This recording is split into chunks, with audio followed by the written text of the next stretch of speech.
Hey everyone, give me 1 second. The game will be on in just a moment. I need to run upstairs and quick grab a water while everyone's drifting in here. Let's see if we can maybe not get an awful blowout. I'm a little worried. I'll explain why in a minute.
Why isn't it letting me put the game on? Give me 1 second here.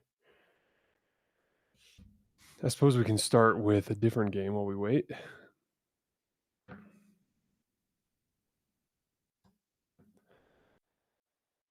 There it is. Okay.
Okay, I'm back.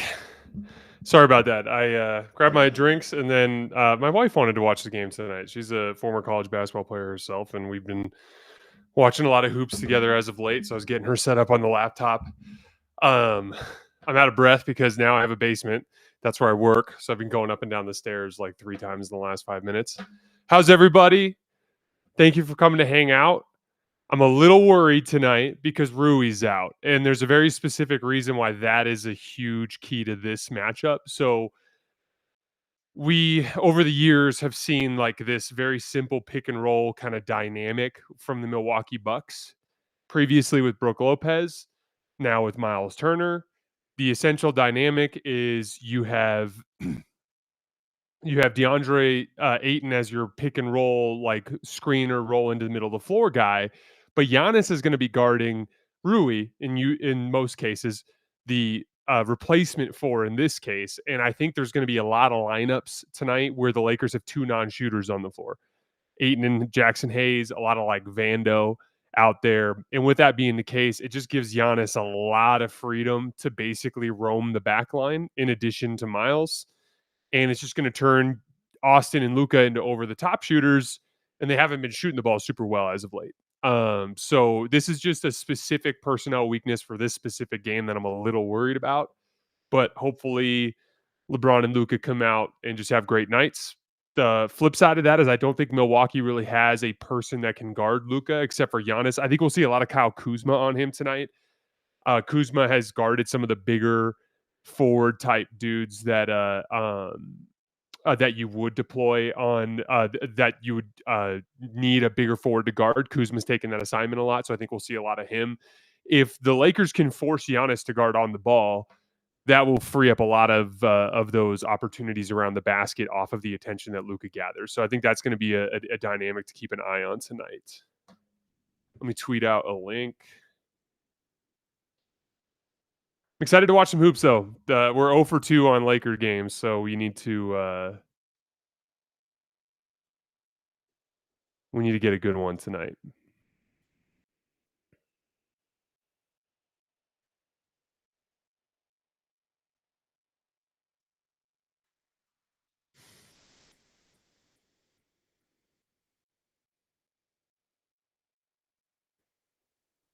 And we'll be flipping periodically, like commercial breaks and halftime, over to that Nuggets Wolves game. That's going to be a really good one. Madden man, I see your question about the teams to beat OKC. I'd have to think about it. We can maybe have like a little like informal version of that conversation, maybe during halftime or during a commercial break.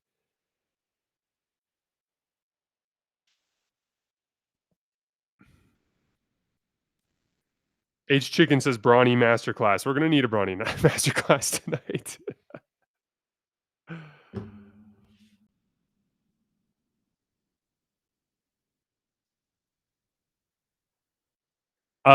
We are going to keep an eye on the Nuggets game. We'll be periodically checking in. Also, this game I think has a chance to turn into a little bit of a blowout.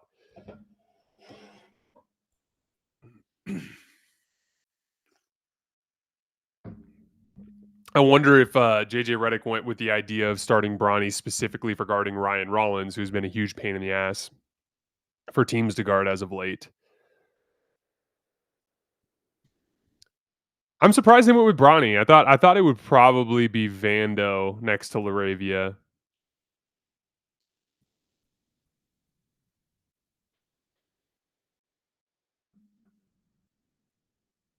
Mike's going to explain it.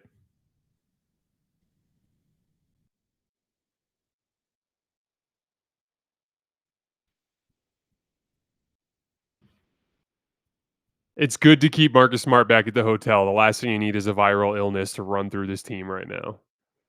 Lakers have kind of a weird schedule over the course of the next week. I'm not sure if you guys noticed that. We have the Bucks game tonight. They have tomorrow, Monday off. They play Tuesday against the Jazz at home. And then they have Wednesday, Thursday, Friday, Saturday off, and they play Sunday in Utah. So kind of a weird spot in the schedule, kind of perfectly timed for LeBron to get back into the mix. And what's nice about that too is they should be able to get LeBron practicing with the team next week. So it's kind of like a perfect week to try to reintegrate LeBron. All right, Bronny on Rollins. Little switch on the screen with Kuzma. Good D from Luka. Ryan Rollins leaves it short. Giannis on Bronny. So Bronny hitting corner threes is going to be key, like that dynamic we talked about earlier. Giannis is going to be roaming a lot as that low man. Got to shoot it, Bronny.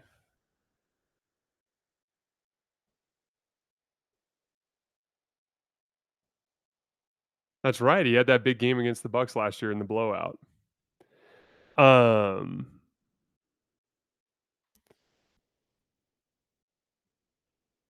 Jason, are you still a basketball coach? I coached high school when I was in Tucson, but we've since moved, and I am doing more work this year than ever before. So I want to make sure I can actually handle this first. But in a year or two, if I feel settled in and feel like I can handle it, I'd love to get involved with a local high school here. I really enjoy coaching. It's something that gives me a great deal of joy with the game.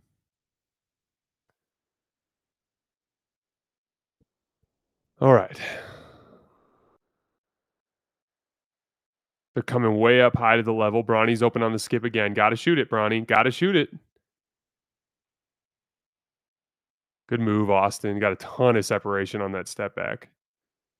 Bronny's just got to shoot that ball. It's a shot that the Bucks are going to essentially concede with Giannis roaming, and the only way you're going to get him out of that coverage is by taking that shot.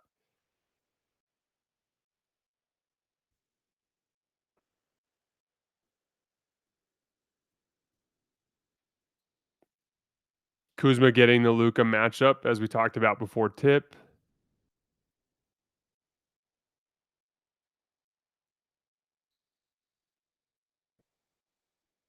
Last thing you need to do there is start picking up fouls on those Giannis drives. If I'm Giannis and I'm seeing Aiton in the open court, I'm seeing food, and I'm looking to attack that every time. They need to try to shrink the floor. Aronov says, "Where's Luka's shot gone?" He has been brutally bad with his jump shot over the last couple of weeks. I'll pull the numbers up for you guys.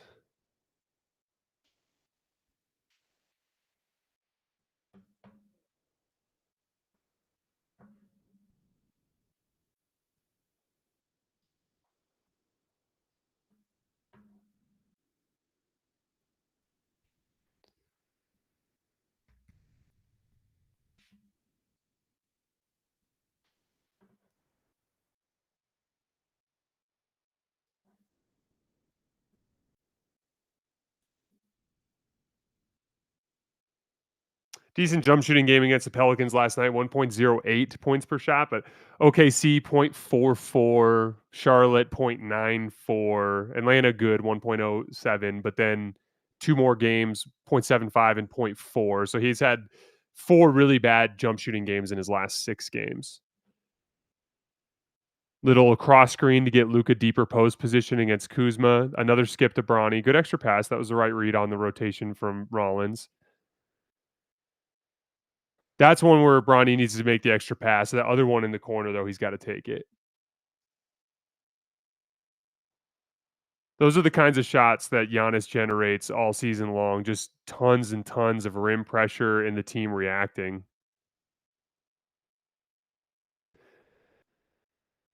Milwaukee's been one of those teams that I think has looked better than their rosters is on paper just because of the compatibility of it all. You get a couple of really good downhill types of players like Giannis, Cole Anthony, um, Ryan Rollins, and you just surround them with a bunch of dudes who can shoot. It's that combination of rim pressure and shot making that just makes them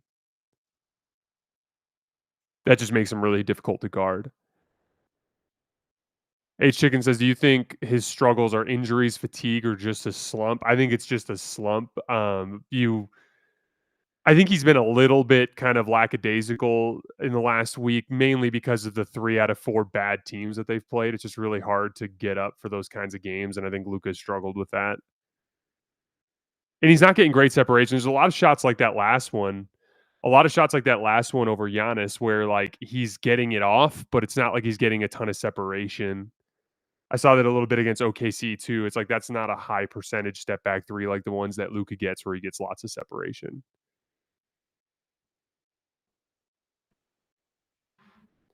No, Lampo says Giannis haunts Aiton every night in his dreams. Yes, as a reminder of the 2021 NBA Finals.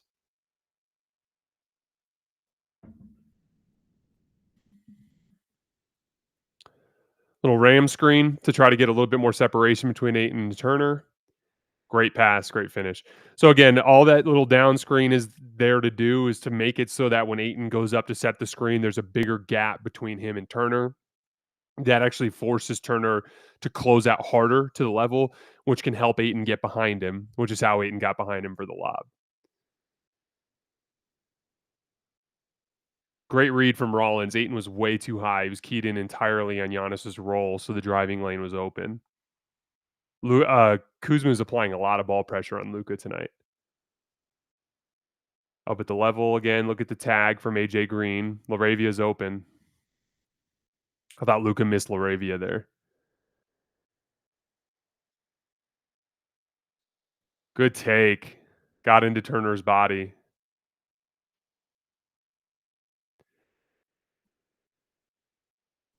Aronoff brings up a good question. Why even have Bronny in there if he won't shoot? I'm okay with that last one he didn't take in the corner. He wasn't particularly open, and Luka kind of made the wrong read. And then the one where he made the extra pass because Rollins rotated, that's a good read. He had the one that he took in the right corner off the dribble. I thought that was a fine shot. The only problem I have with Bronny so far is him passing up that corner skip in the left corner. I thought that was a shot he has to take.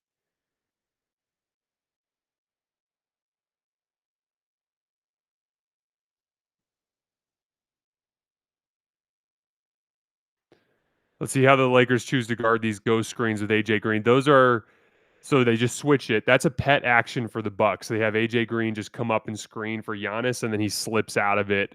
As you can see there, Aiton on the switch just gives AJ way too much space. He just rises right up. Lucas picked up a ball pressure foul on Kuzma.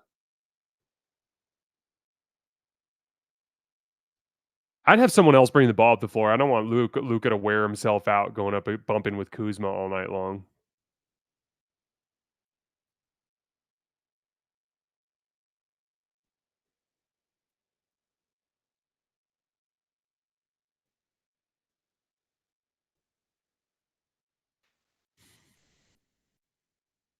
Little gamble from Kuzma. Now he's got him in trail position. Like that's decent separation. I think he's going to make those shots at a much higher clip than the one where he is kind of shooting it awkwardly over the top of a great contest. Don't foul. Just force him to make the hook. Good D.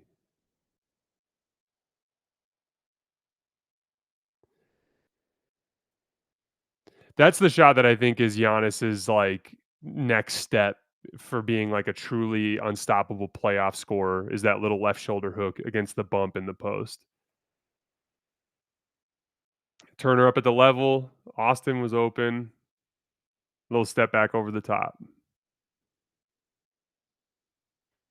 If Luka's seeing food with Kuzma, that's trouble for the Bucks tonight because he's the only guy with the size to guard him. They got Turner switched onto Dalton Connect.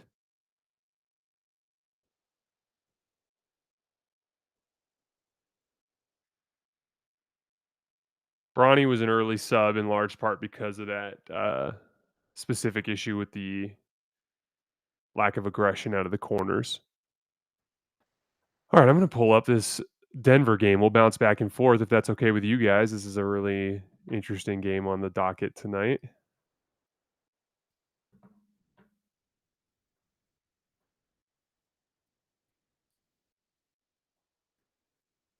Denver's up 17-7. First commercial break over there.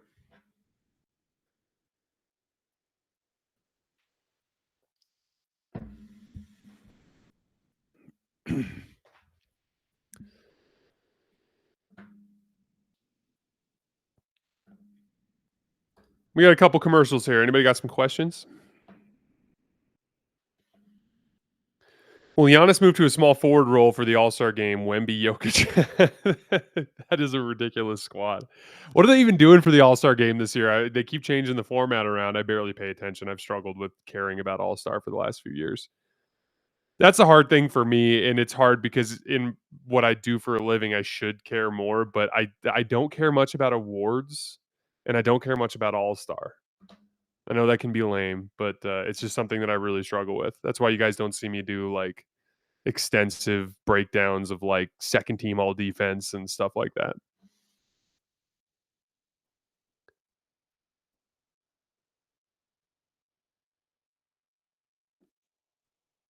Christopher has an interesting little point here. I still don't see what you see in or what you saw in the Wolves. The thing with the Wolves is they remind me of the Philadelphia Eagles.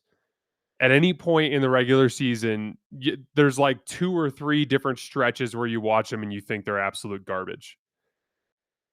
Kind of like Philly a couple weeks ago, right? But they're just so big and so physical that Philly gets into the playoffs and their offensive line and their defensive line just dominates games and they physically maul everybody and they are constantly, in the NFC Championship playing for the Super Bowl, that sort of thing, right? Same sort of thing goes with Minnesota. Like they just are so big and strong that they leverage that when they get to the postseason and they reach a level that the other teams in the league struggle with.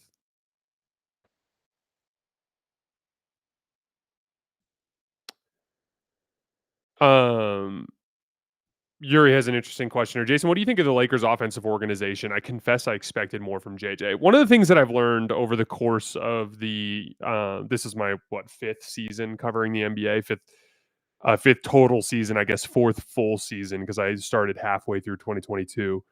But one of the things I've noticed is that like when it comes to offensive organization, half the battle is your roster. Um, you can have the sets, you can have the reads and the spacing principles and everything in house, but like if the players on the floor aren't like natural read and react players, it doesn't really come to fruition. Let's get back to the game for a little bit. We'll get back to that. Little drop coverage. Kuzma posting Luka goes for a step through move and he picked up his pivot foot, so that's a travel.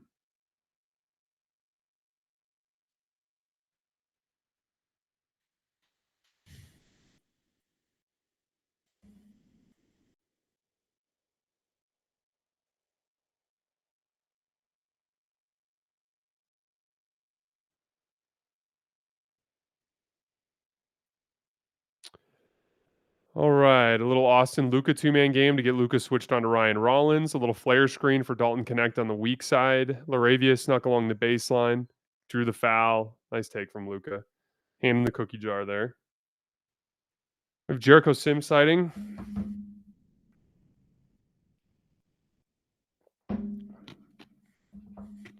Is Bobby Portis out on the second night of a back-to-back? Let's see.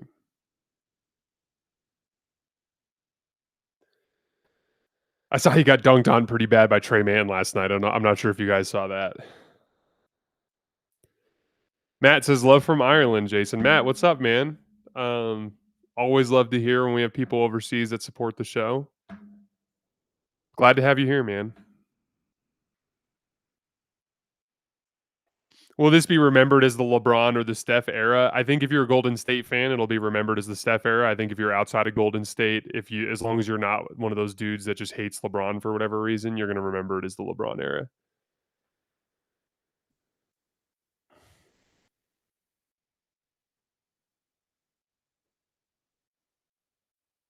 Kalen says, Jason, Skip Bayless claims Luka is gaining back some of the weight. What say you? I don't think he's moving super well in the last couple of weeks, but I think also there's part of the wear and tear of just playing basketball as often as they're playing. I think there's a wall you have to break through, a point at which your body kind of like starts to win the battle of recovery. And I think it can take a little while. And I think it hasn't done any favors that Luka's taken as much time off as he has.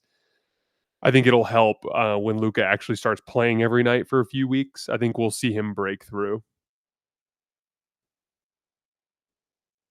Got someone from Brazil as well.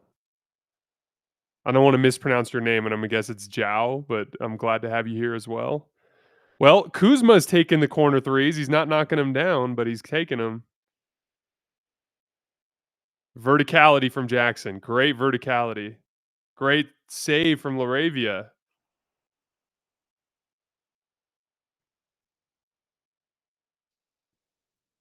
Cooked his ass. Cooked his ass.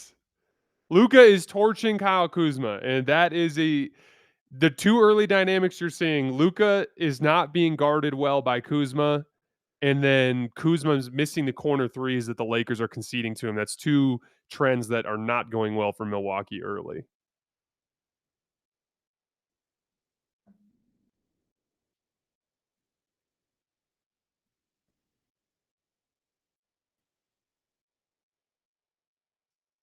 Good start for the Lakers here.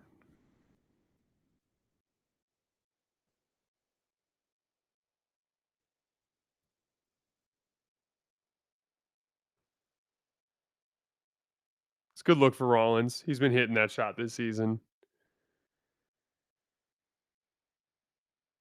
Oh my god. Oh my god. Timing was just a little off on that lob. He had Kuzma beat early.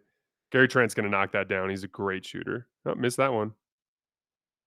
Milwaukee's got some good looks, so the scorer is going to start to normalize at some point if they start to make some of these. Wow, Jake.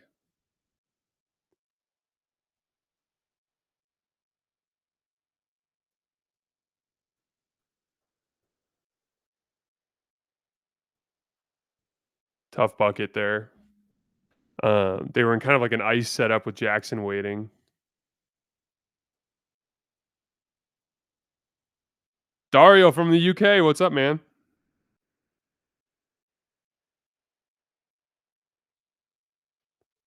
Luka got Kuzma again. Oh my god, 2 smoked layups for the Lakers here. Kuzma running his lane. There's another one of those good corner 3 looks. Wow. Milwaukee is not paying off the open corner 3s. That's a great finish getting into Miles's chest. Some hang time from Dalton Connect there.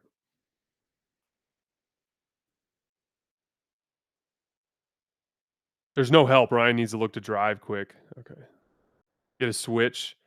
Austin was just trying to front the post there. I'm not sure what the foul is. It's just 2 guys fighting for post position. A Maxi Kleba sighting. They're going 2 bigs with him next to Jackson. I was wondering what they were going to do with how light they are at the power forward rotation with LeBron and Vando out, but Maxi alongside Jackson is one way to do it. Maxi can allegedly shoot a little bit. We'll see.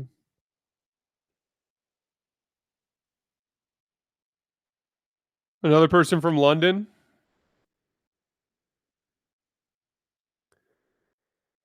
Good contest from Jackson there. Jackson did a good job too, reaching in early before the contest to disrupt Gary Trent's rhythm. It helps him lose control of the basketball a little bit. Great pass. Got to finish. Dunk it.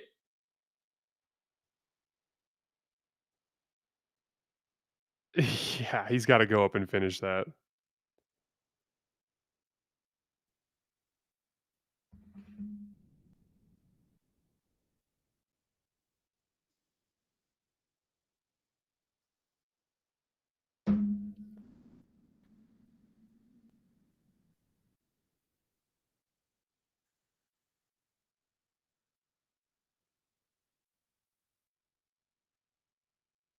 Gary Harris checking into the game. Look at this. Haven't seen much of him this season.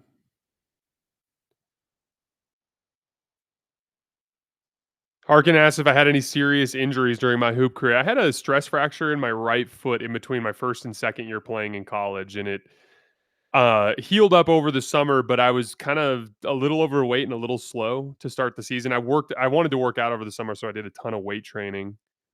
Um, Bobby Portis post up against Jake LaRavia. Let him get middle, let him get to that left shoulder hook. Usually you want to try to force him to spin baseline if you can. We talked about that last night with Steph.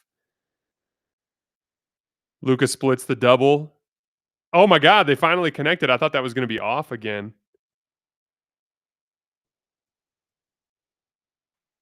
Under, over.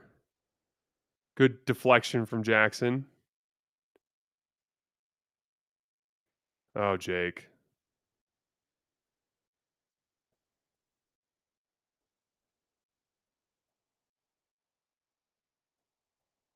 Chasing over the top.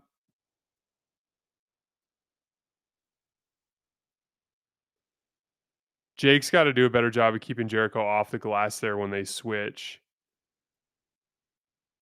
There's one of those corner 3s finally goes in for Milwaukee. That wasn't even as good as some of the other looks, but they were inevitably going to go in eventually.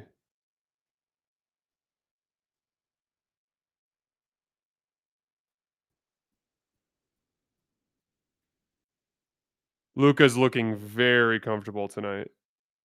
Draws a foul there.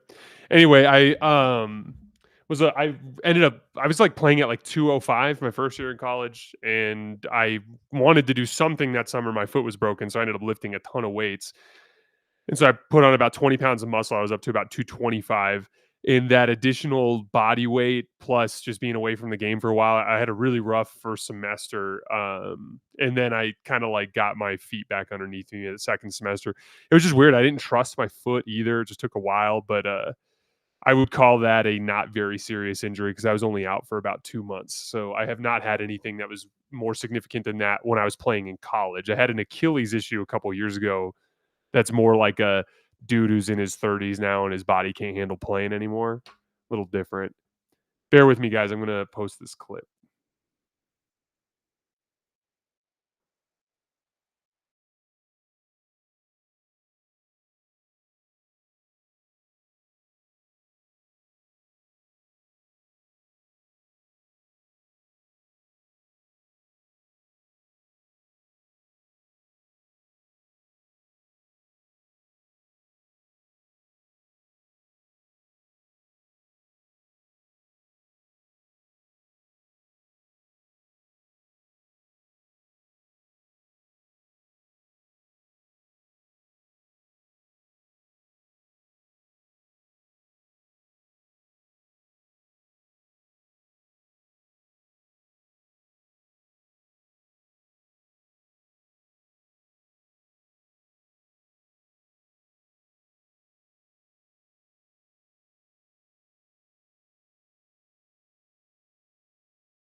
Adu Thiero making his NBA debut. This will be fun, Lakers fans.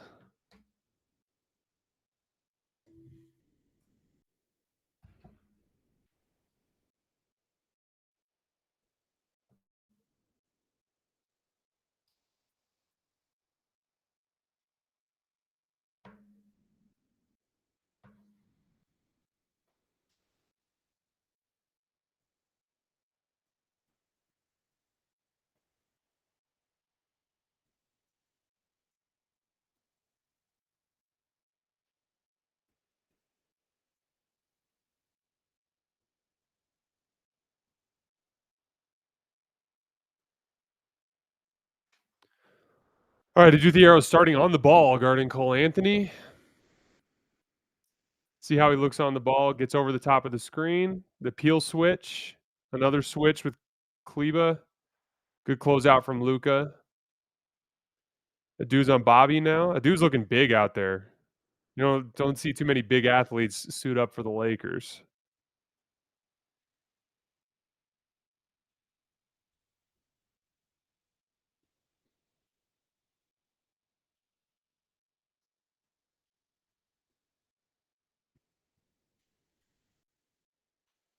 Lots of separation on that one. Going to the right's a little trickier. Good rebound from a dude, just beats everyone to the ball. The dude's in that weak side corner. Kleba, 3! That's big. If Kleba's gonna hit threes, that's gonna be big.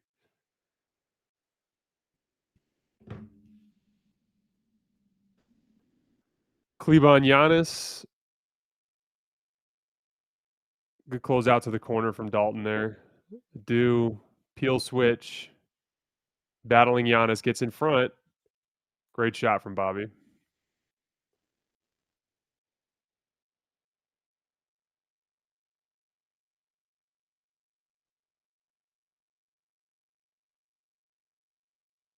Little blitz, good find.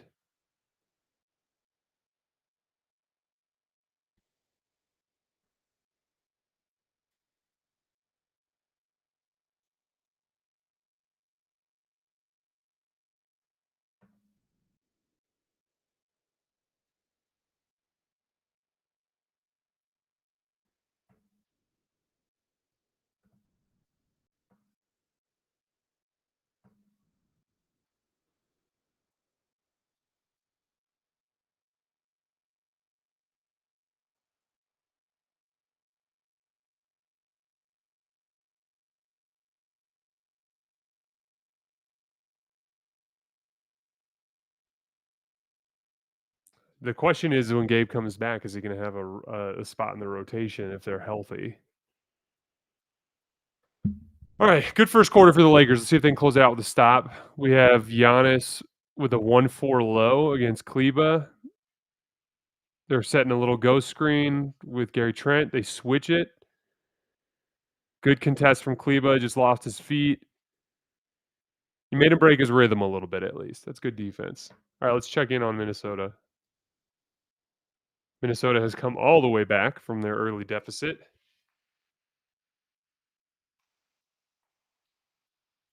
Got some purple jerseys from the Wolves here. A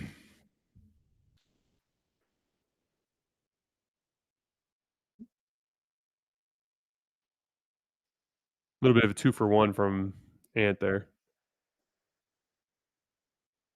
What we drinking? I have two go-tos at home here in Denver. I drink a lot of sparkling water. That I'm a Waterloo guy myself because you can get it at Costco and I like the flavors they have. Um, and then I grew up. My dad used to always have iced tea on deck. I can't just drink caffeine like that though. So what we do is we keep lemonade and decaf iced tea on deck, and I have a little Arnold Palmer here that I make 2/3 iced tea, 1/3 lemonade, so it's not too sweet. Drink about 2 or 3 of those a week. I'm having one of those tonight.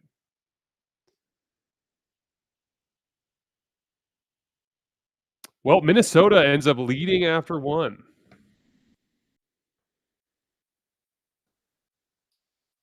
Heading back over to LA. Mike says Nuggets fans having Wolves nightmares again. Yep, that is one that I know that they all have in their heads all the time. The Timberwolves have their number.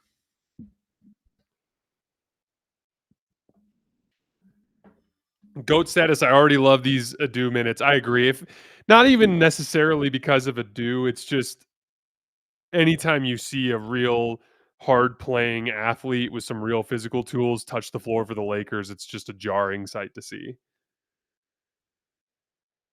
Locotron says Luka's looking all NBA defense today. Luka is playing very good on defense to start this game. He's keeping his body in front and he's making good reads off the ball.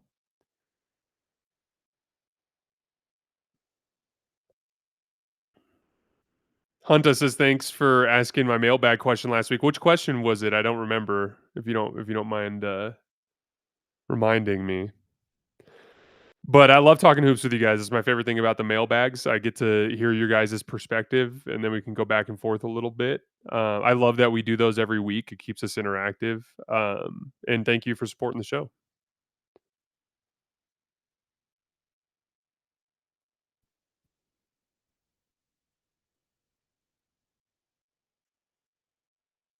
Jared Vanderbilt on the floor.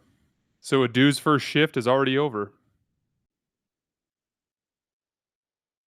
Good steal fronting the post from Austin there. Bad pass from Giannis. Dalton's open on the skip if Austin hits him. Oh, he cut. Great cut. What I like about that is you had Vando in the dunker spot, so the pass to the corner was going to be really difficult anyway because Vando's man was in the way, so you'd have to like kind of loft it over the top. Dalton not only got himself a dunk, but he also made a much easier passing lane. Yeah, Maxi Kleba got back in there and made Giannis go to the foul line. He misses one of these free throws.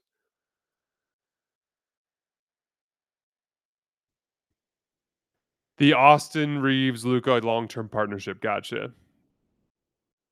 Yeah, I think that's pretty straightforward at this point. I think he is a clear fit.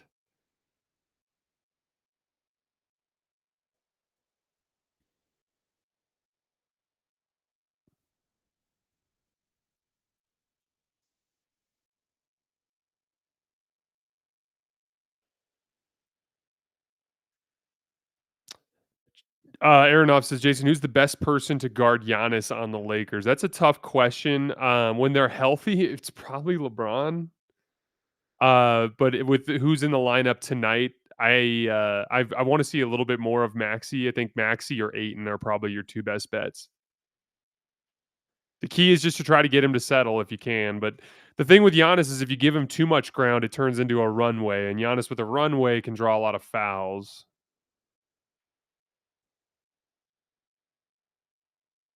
2-3 zone look from the Bucks here. Just move it around, and Austin misses a three, but Lakers get an offensive rebound out of the zone look. Aiton's still open in the middle. Good pass. Great work from Austin.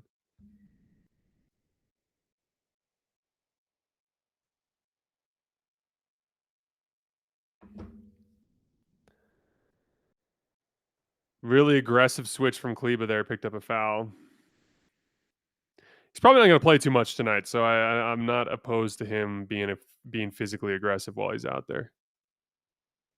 Austin shooting that gap there caused the back line for the Bucks to leave Ayton open.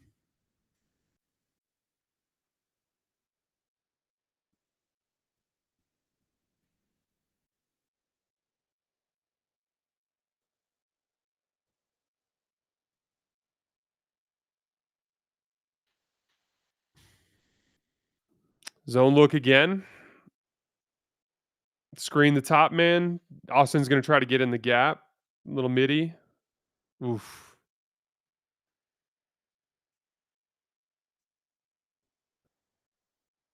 That's too easy. Austin looked like he was going to get in Giannis's way, and then he just cleared out. Next thing you know, there was a runway there.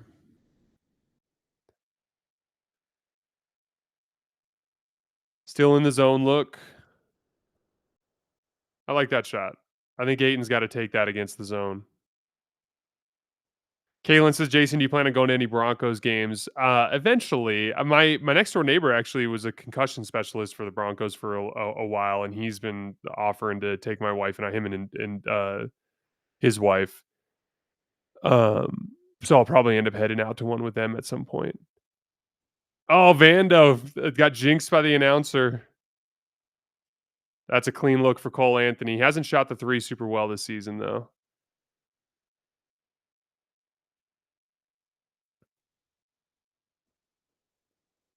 Back to man for Milwaukee. Ayton got him out of it with his finishing in the middle. Corner three for Vando. Oh, Vando, gotta watch your feet.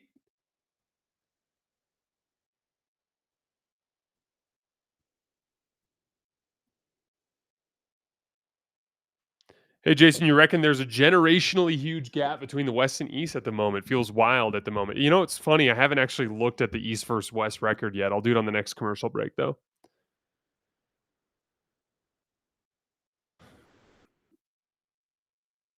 All right, Ayton on Giannis. They're in the gaps.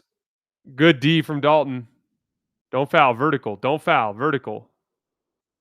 Another corner three. This time Gary Harris, long off the back rim. Those corner threes not going in for Milwaukee here. That's a problem for them. Lakers are getting some decent closeouts now, but the ones early in the game are open. Ayton on the slip. Good aggressive move. Look, I love how he went to the spin to protect the basketball against AJ Green there. Gap, gap, gap. Build the wall. Look at that wall from the Lakers. They're ready. The corner three is open on the skip to Gary Harris again if Giannis wants to take it.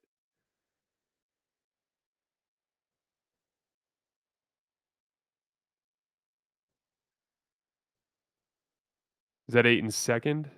Yeah. Let me check the East versus West.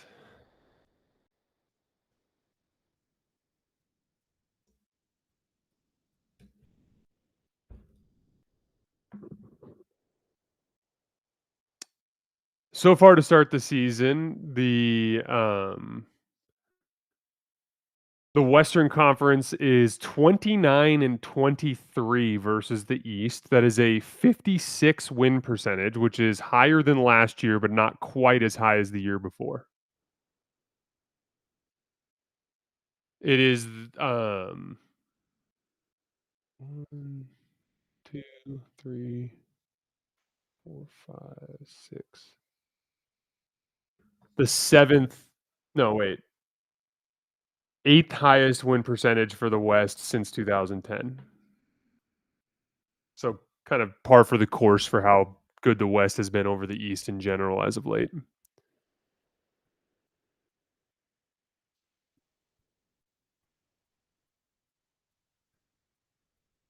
Kalen says, doesn't Washington, Brooklyn, and Indiana being 110 skew that? Yeah, probably to a certain extent. Let me look at ESPN standings and we'll go team by team on the next commercial.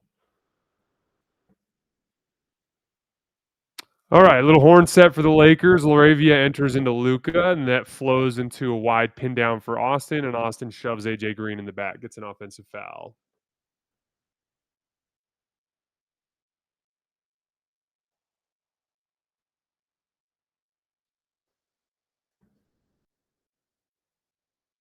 Giannis downhill on 8 and spins. Good rotation from Vando. Gets all the way out. Gary Harris makes him pay for it, though. See, Vando went all the way down from the top to help. That forced Gary's man to rotate to the top of the key. Good pass from Ayton. Got to make that pass. I guess it's Vando. I almost like that shot a little bit more than Vando out of the corner. Wall up, boys. Good D.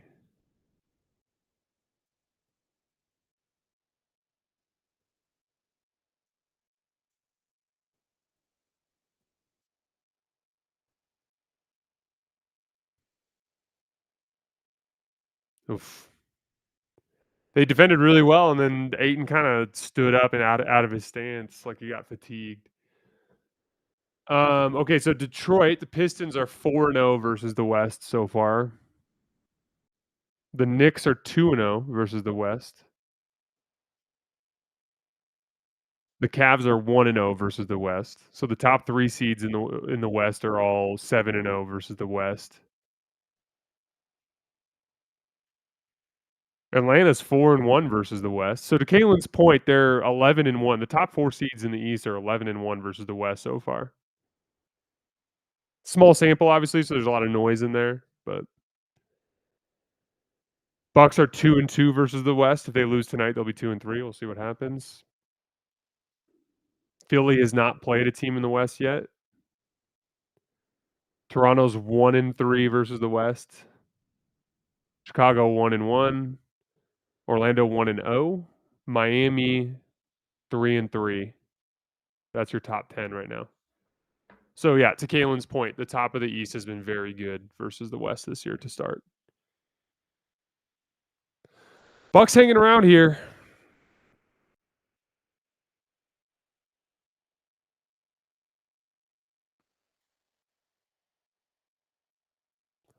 Less physical pressure from Gary Harris on Luka. Good seal from Ayton there. Went up soft, and Giannis swallowed that up. AJ Green's going to knock that down. Oof. I should just keep jinxing the Milwaukee shooters. It's working so far. Quick little screen from Ayton. Once again, up at the level. Good skip to Laravia. Spins on the closeout. What in the world was that?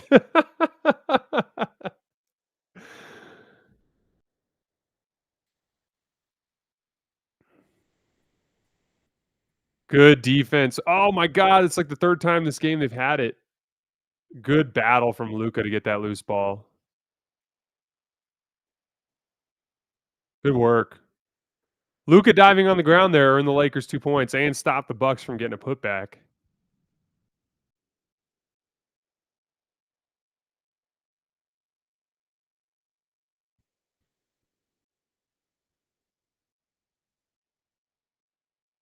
Two-on-one, Luka and Austin.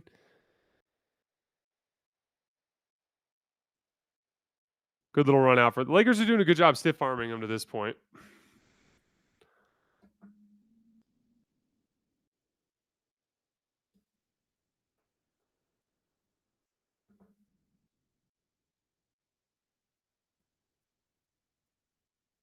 Dirk says, does that mean we're sleeping on the Pistons? I mean, maybe. I mean, they're the number 1 seed in the East. We're going to actually be covering a Pistons game most likely next week on playback. I'm thinking about doing Bucks Pistons. I think it's Bucks Pistons. Let me check. Might be yeah, I'm thinking about doing Bucks Pistons on Saturday night, same time next week. if you guys are down. I'm kind of torn between that game and then Wednesday night. We're gonna definitely do Nuggets Rockets on Friday. So the goal is to do 2 games a week, right? We had 3 this week just because we lost that one random game last week because of injuries. But we're gonna do Nuggets Rockets for sure next week. That's Friday night, 6:30 p.m. Pacific.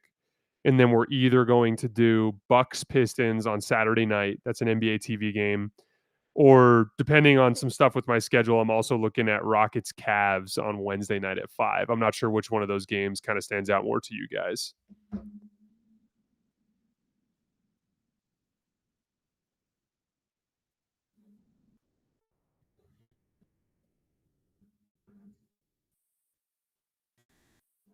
Yeah. All 3 games, Matuba says. I have to eventually make sure that I keep some nights off in my schedule for my wife.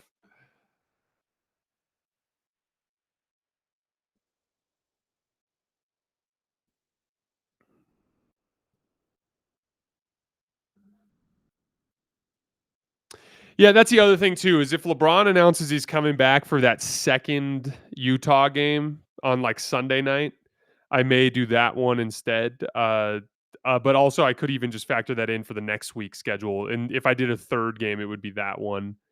And then we would just do one the following week.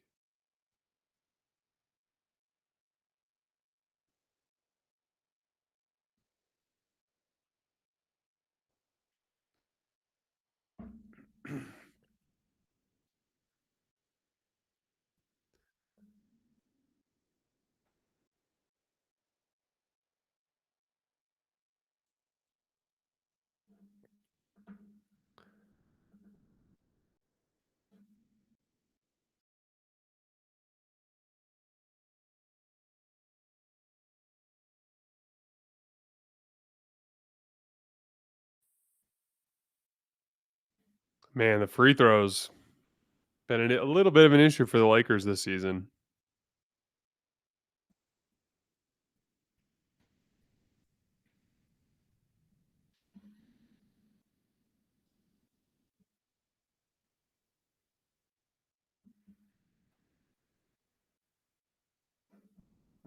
Okay. Aiton on Turner. This is a no Giannis lineup. Good deflection from Aiton there. I thought he gave up a little bit too much of an angle, but he recovered. Aiton's just got such ridiculous tools. Luka's going into a quick transition post up of Gary Harris. Double from the top side from Kuzma. He spins away from it, knocks down a one leg fadeaway. That was disgusting. Lakers by 15 here early.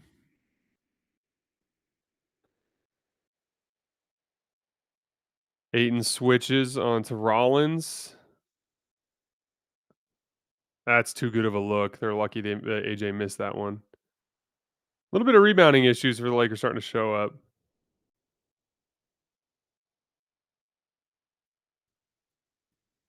Got to close out possessions. Mr. F's picks says Bronny gets a starting shift and then nothing else. I'm not sure exactly what it was because I didn't catch it in the moment, but I wonder if Bronny botched a coverage or two, and then JJ was like, "You're not executing the game plan, so you're out." But I'm not 100% sure. I think the dead giveaway will be whether or not we see him in the first shift to start the fourth quarter. Dalton had a really nice back cut early in the game for a dunk off of that weak side corner kind of being ignored situation, which was the kind of thing that Bronny wasn't making them pay for early. So it may very well just be JJ just kind of being hesitant to put someone out there that he doesn't think can score.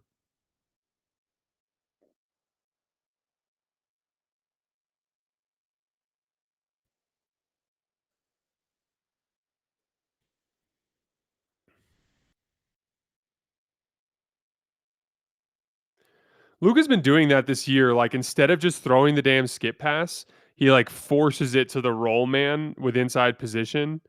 And it's not that that's a non-existent read. Like we've seen Aiton pay that off with buckets, but like I also just think maybe just hit Jake for the corner three and he's going to knock it down. As soon as you add a second pass in there, you buy the Bucks a lot of time to rotate. Big dunk from Jackson trailing the play.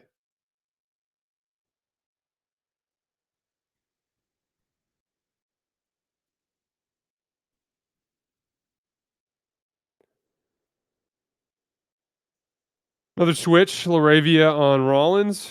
Rollins lefty drive, spins over his left shoulder, turns it over.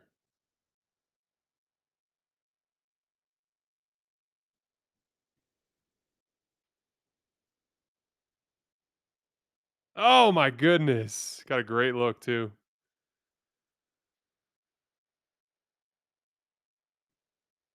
Nice little clear out from Kleba to get Turner out of the lane there.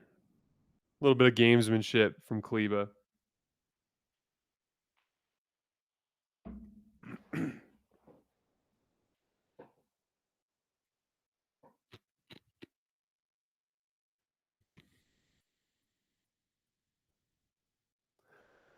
I swear Luka shoots the ball with way more arc when he's taking a jump shot than he does on a free throw.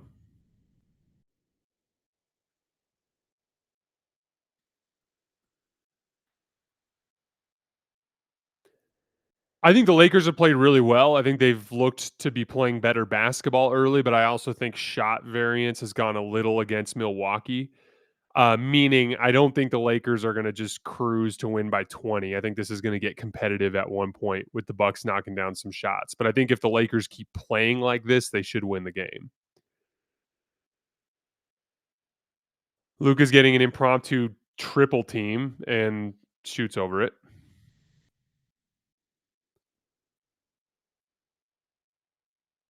Oh, missed rotation from Luka and AJ Green misses another open look. Yeah, see, like what I think if the Bucks hit three more of these open looks, it's a 9-point game instead of a 18-point game. Like I think the Lakers have been better, but not 18 points better early. So Mike, if Milwaukee keeps playing like this, they'll close the gap a little bit. Nice short roll read from Jackson. He's been excellent at that this year. Excellent at that this year. It's been something that stood out to me with him. Quickly processed, read that they rotated to the corner, not the wing, made the skip. Great play from Jackson. Oh, Jackson. Kuzma can't shoot. Just give him space and let him shoot it.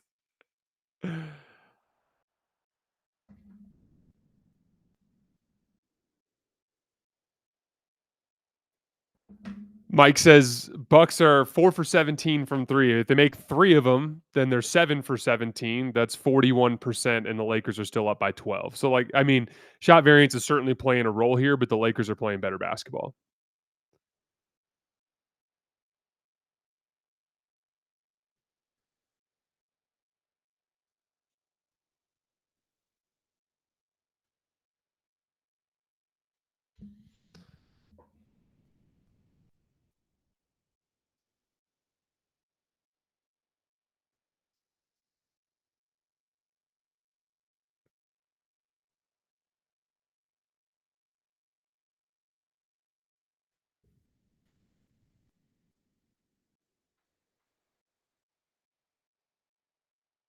Kuzma smokes a free throw. Joe says Wolves Nuggets is the game to watch right now. If the Lakers continue to be up 20 plus like mid third quarter, we'll start to make the transition over there. And we'll go there right now on the commercial break.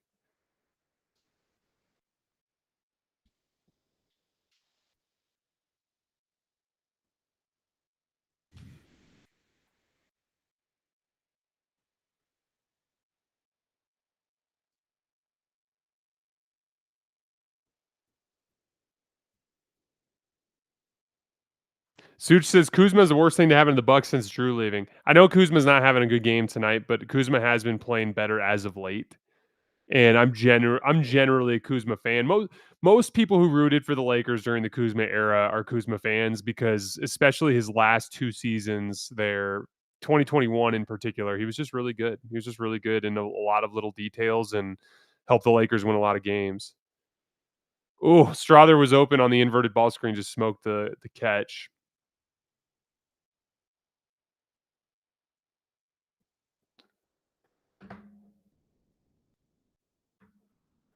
Double team of Randall turns it over.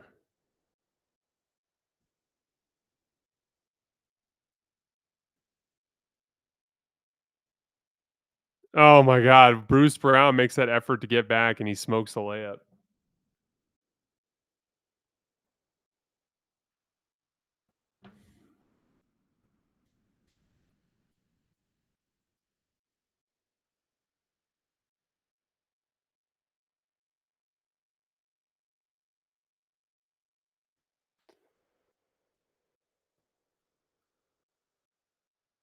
Oof, that's a tough finish over Jaden at the rim like that. Yeah, Locotron says, "Can the Lakers please get a blowout win finally?" My question is, if it's a third blowout that we cover in a Lakers game, but if the Lakers actually inflicting the blowout, does that mean that the curse is lifted, or does that still count as the curse? What's Julius doing? Curse would be lifted, Aronov says. Okay, I'm glad we're all on the same page. We can all have fun watching the Lakers get a blowout.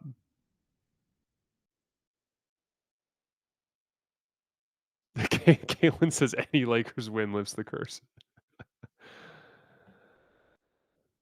Good steal for is that Dillingham got that? Just took it away from Jokic. Timeout Nuggets.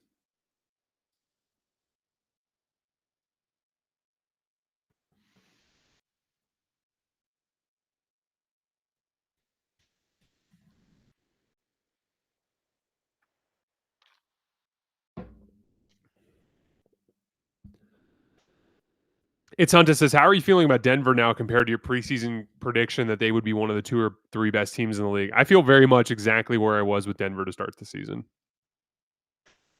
I feel like Cam Johnson has been a little underwhelming, more than a little underwhelming, but most of the other additions I think have been better than expected, and so overall, I'm kinda, like, even with them. If Cam can get it going, woof, that's a tough step back over Turner. If Cam Johnson can get it going, that's where I think it gets really tricky for the rest of the league because there's a lot of good stuff happening. Jokic looks better than ever. Murray and Gordon are both in fantastic shape to start the season. The Tim Hardaway Jr. fit looks perfect. The Jonas Valanciunas fit looks perfect. Open blitz there of Luka. Great pass. That's what happens when you blitz Luka 40 feet from the basket. When LeBron comes back, I think more of those sequences are going to end in dunks and layups and open threes. What was that Ayton contest? Did you guys see that at the charge circle?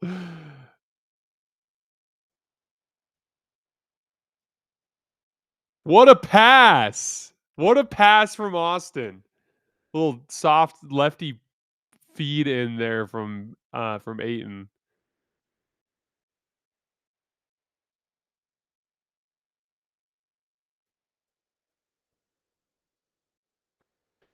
Um, Aronov says the Lakers are playing like they believe. This is what the kind of game where if they can sustain this, if they can finish and win by 25 or so, this is what I would call a palate cleansing win.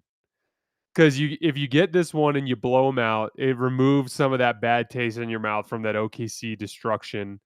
You have 2 games against Utah after this. LeBron's coming back. That's where you're looking at it is like we could be sitting at 12-4 with LeBron coming back. Like that's really strong position.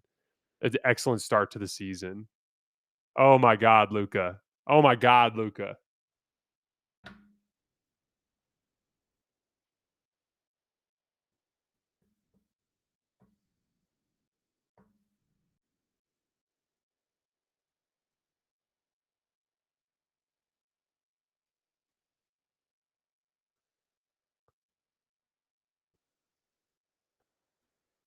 This obviously impressive for the Lakers, but what an absolute stinker from the Bucks. That's a clear offensive foul too. Is Luka okay? Took a shot.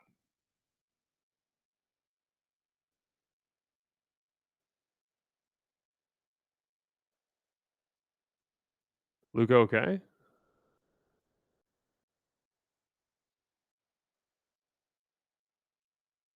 Um, but like I've been really impressed by Milwaukee in the early going, and they've looked straight up poopy tonight, man.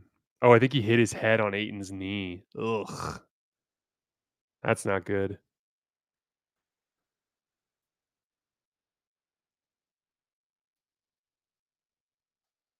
Oh my God, great deflection from Giannis. They call foul.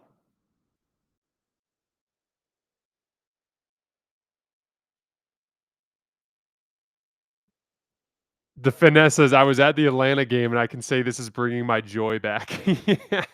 It's been a rough week of Lakers basketball. This is a nice little palate cleanser for sure.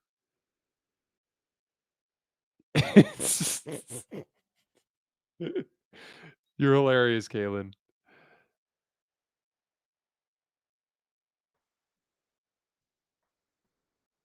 Lakers up by 30 at the half. My goodness.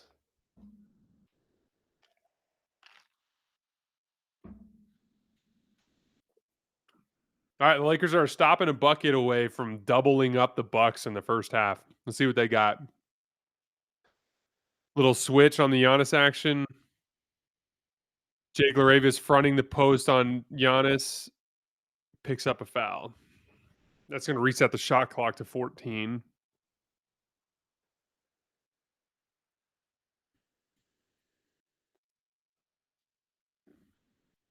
Ashwin says, "I have a feeling this team is going to let the Bucks back in the third quarter. It's not out of the realm of possibility."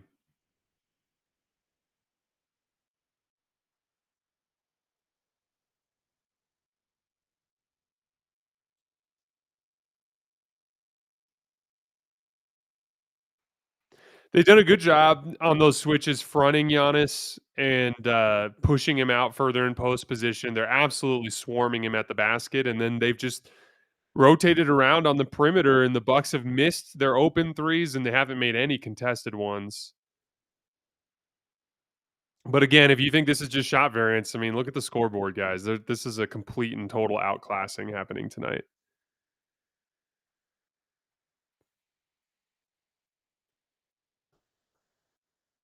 All right. Final possession for the Lakers here, up 29.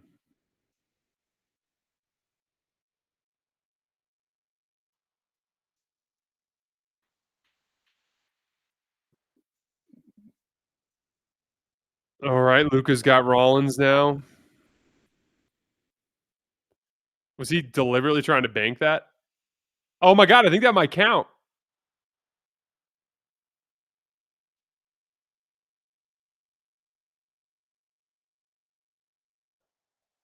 Let's see.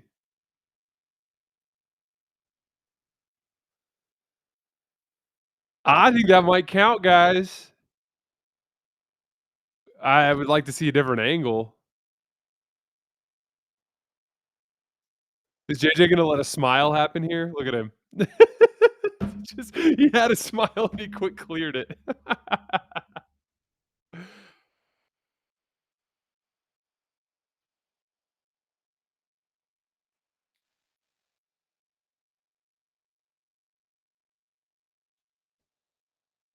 That is about as close as it gets. That is gonna be one of those, like, freeze frame type of calls there.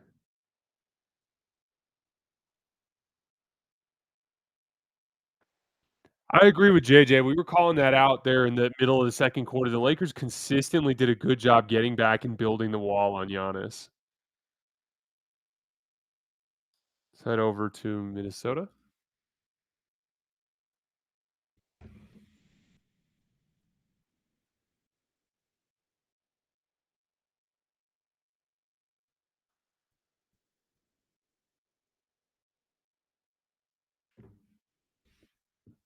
He smiled at the end, said Mike. Yeah. Have some fun, JJ. We all believe you. You're a competitive MFer. We know you want to win. Have some fun, dude. Let a smile out every once in a while.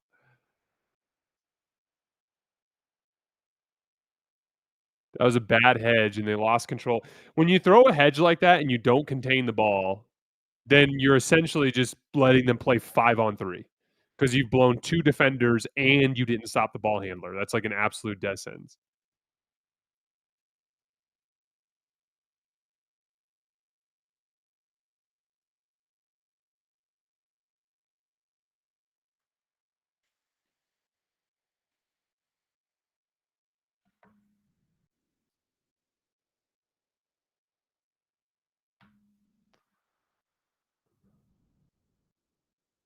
All right, let's see what the Nuggets run here. They need a bucket before the end of the half.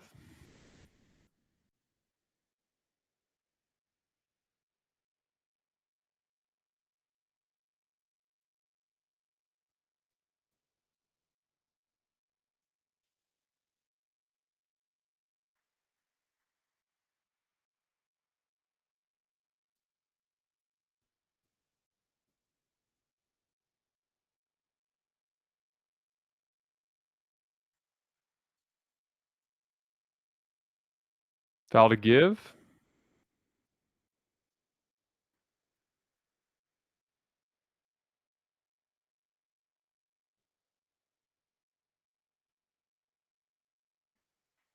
Yeah, a lot of teams playing on back to backs tonight. And Murray are gonna go Jokic Murray two-man game. They put two on the ball. Jokic over the top of Gobert, off the heel. Wolves up 5.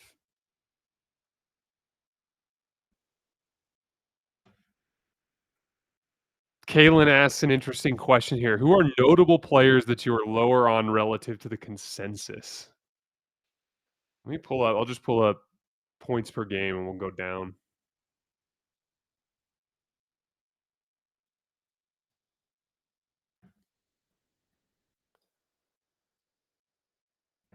Maybe we can throw on a little garbage time in Raptors Pacers while we are waiting. Raptors have been pretty awesome as of late. That has been a fun trend. For those of you guys who didn't hear in our mailbag on Friday, we led with Raptors. So you can get a breakdown there.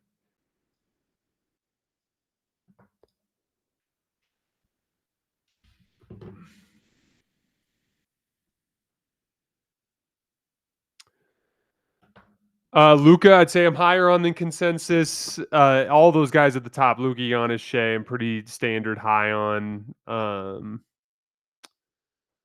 Let's see. I'm like lower than consensus on Donovan Mitchell just by a hair. I think he's an extremely gifted scorer, but I just am not as big of a high on, as not as high on him as a game manager. We'll get back to that. I have a question from a Lakers fan that I think is interesting. Thoughts on that Laker half? I thought JJ made a really good point going into the half about the job they did getting back in transition and building the wall on Giannis. In general, they just did a great job swarming Giannis. Giannis drew some fouls, but nothing was easy. He basically had to operate in a crowd the entire game. They gave up some open corner threes, and they definitely didn't go in. And like, here's the thing: like, are you going to beat the Bucks by 30?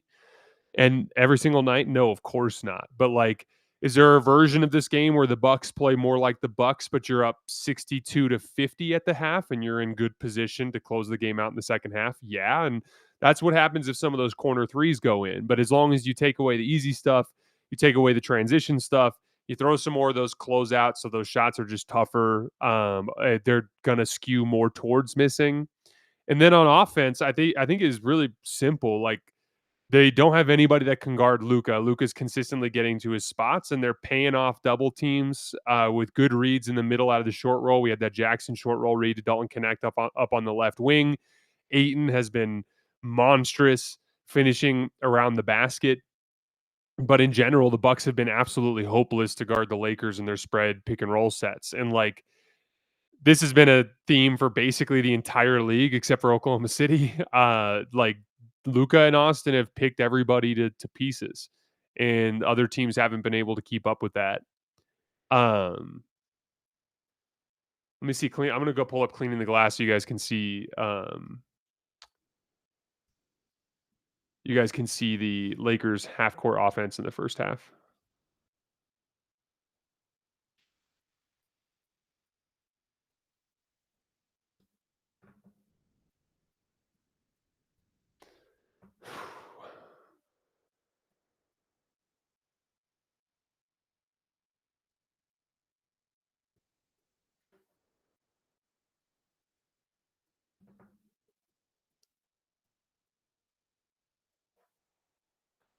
Lakers half court offense in the first half for the Lakers, a 124 offensive rating. They've rebounded 36% of their own misses.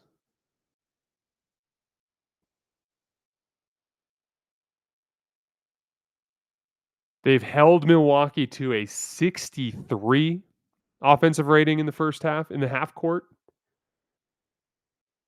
And they've defensive rebounded well. The Lakers have grabbed 71% of Milwaukee's misses in the first half. Very, very good stuff.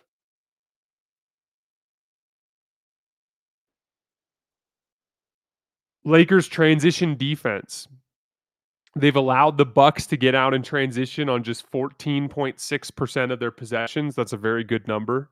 A lot of teams are closer to 20%, like we talk about.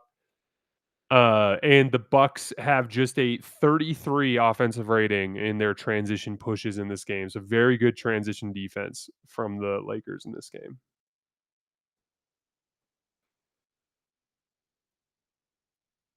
Thoughts on Maxey taking Vando's minutes? I thought Maxey looked good. He hit a three. I thought he was active. He's another big body on the floor, which I think is key when it comes to guarding Giannis.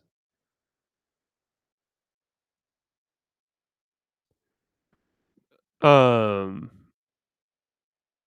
Locotron asked Jason, your thoughts on the Pacers being this bad without Howley? They're horrible. I've only watched them like 3 times this year. They've been so bad in record that I haven't been tracking them as often as I. You guys know how the system works with Hoops Tonight. Like the top third teams we're gonna cover just about every week, sometimes multiple times a week, right?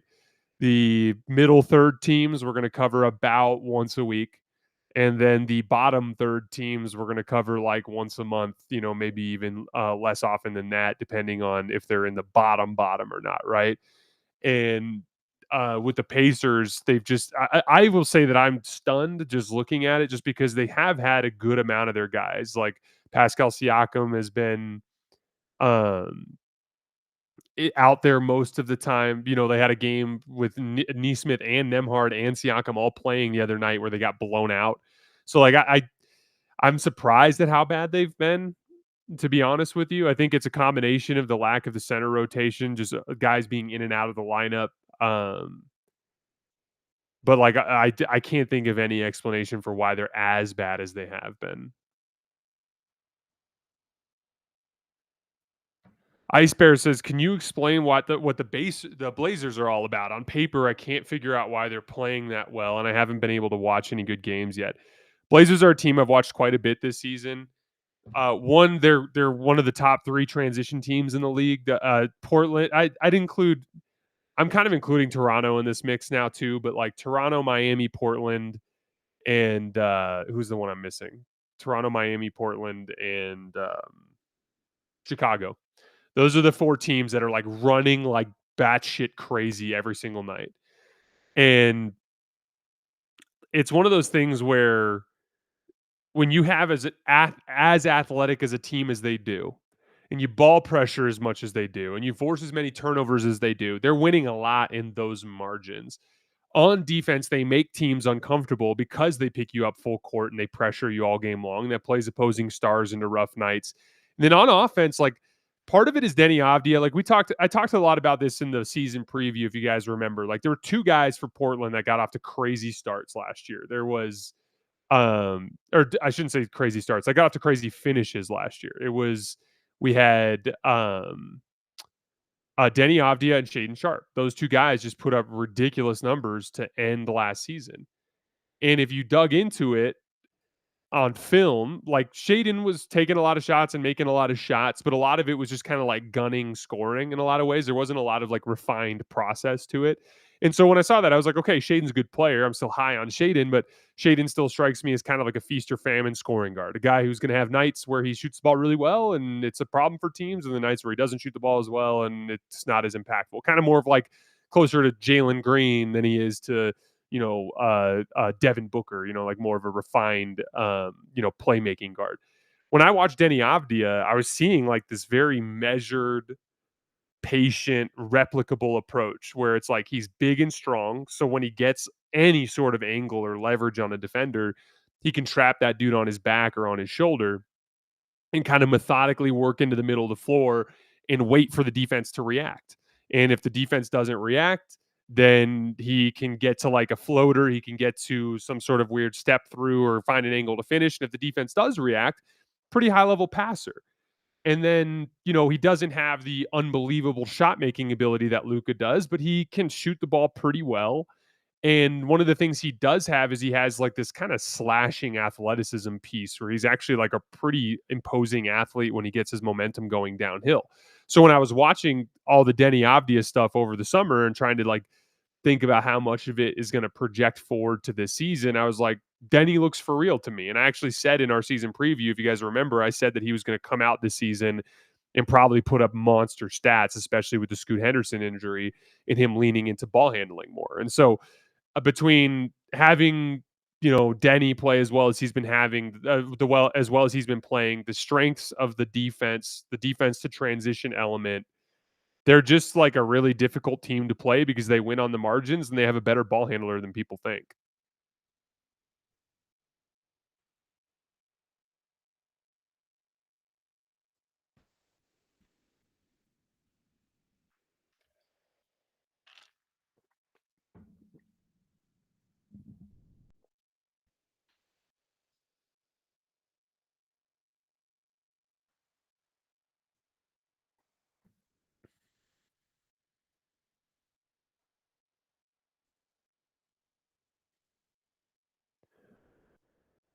K Guard Mike says, "What would you say Denny's closest comp is right now? It sounds like he's becoming a premier wing." I think it's tricky because there are. I hate just being like, "Oh, he's Luka light," or he plays like Luka. I feel like anytime you have a uh player comp like that, it's like disrespectful to everybody involved. It's disrespectful to the player because he's his own basketball player.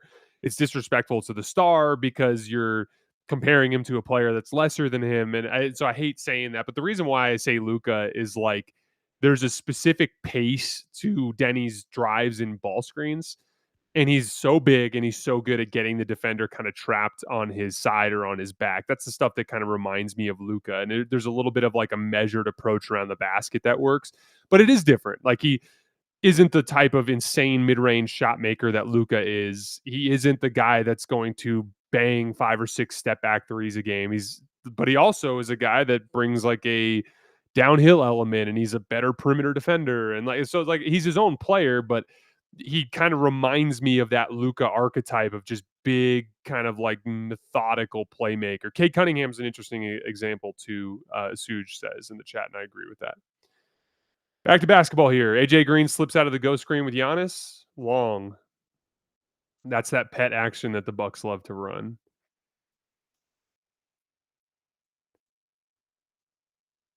Little off-ball action for Austin curling.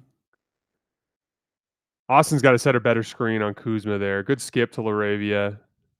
Can't pay it off. Bronny's getting another shift here.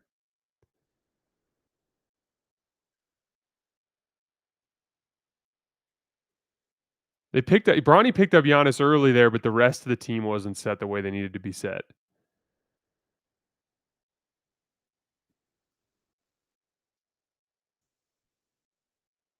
This is an interesting question. Locotron says if Luka, or excuse me, um, Can't guard Mike says, do you think he can play point guard, or is that more in a pinch?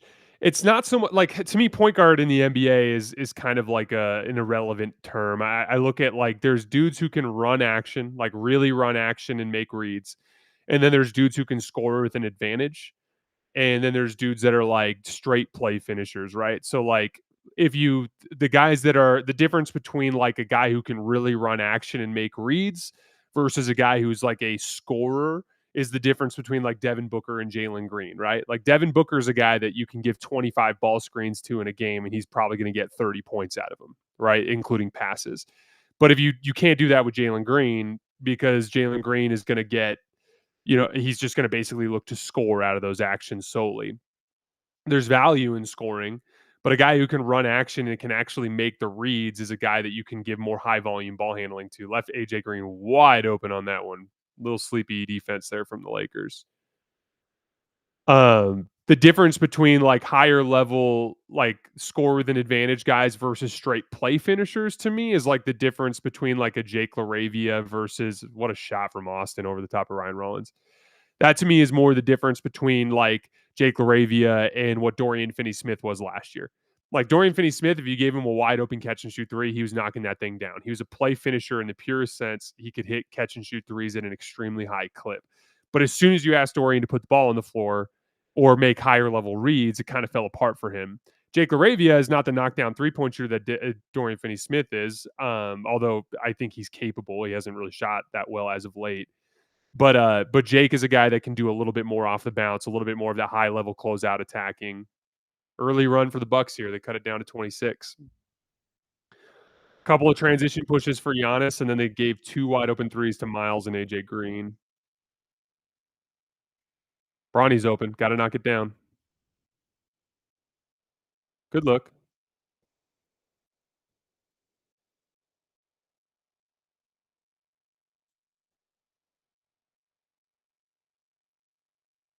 Yeah, we're gonna be getting a timeout here pretty quick if the Lakers don't score on this possession. Is that Dalton already getting ready to go in and check in for Bronny? Or Jake? Jake LaRavia? No, Jake's on the floor. It's gotta be Dalton. That's a bad possession. Gotta get back. Why is Ayton jogging? What a pass from Giannis. Unbelievable pass. Lakers need a timeout. Not a good start, boys.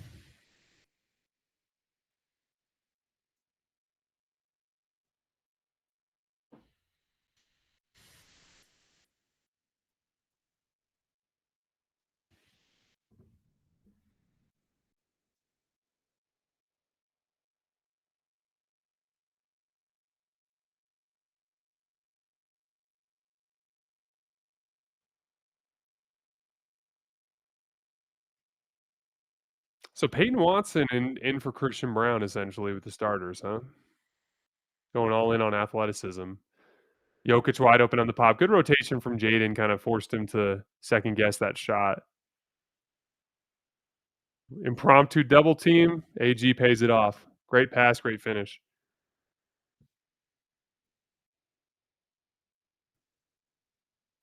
Elias first says leaving them open from the corners wasn't going to work all game. Of course not. I'm not worried about that. They were going to make a few more than they did in the first half, but you were up 30 because you weren't giving up those easy transition opportunities. Like there's a certain amount of, and also that AJ Green three was like completely unguarded, no closeout, no nothing. So like it's more I'm less concerned about the Bucks hitting a couple of shots this half than I am about giving up the super easy stuff. And then you got to play better offense. You got to find a way to score the basketball.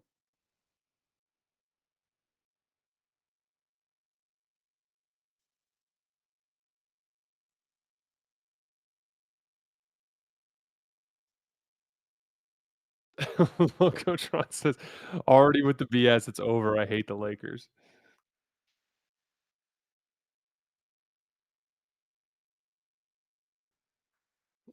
Us Laker fans, we only know drama. We only know whoa. Gobert just ran through Tim Hardaway there.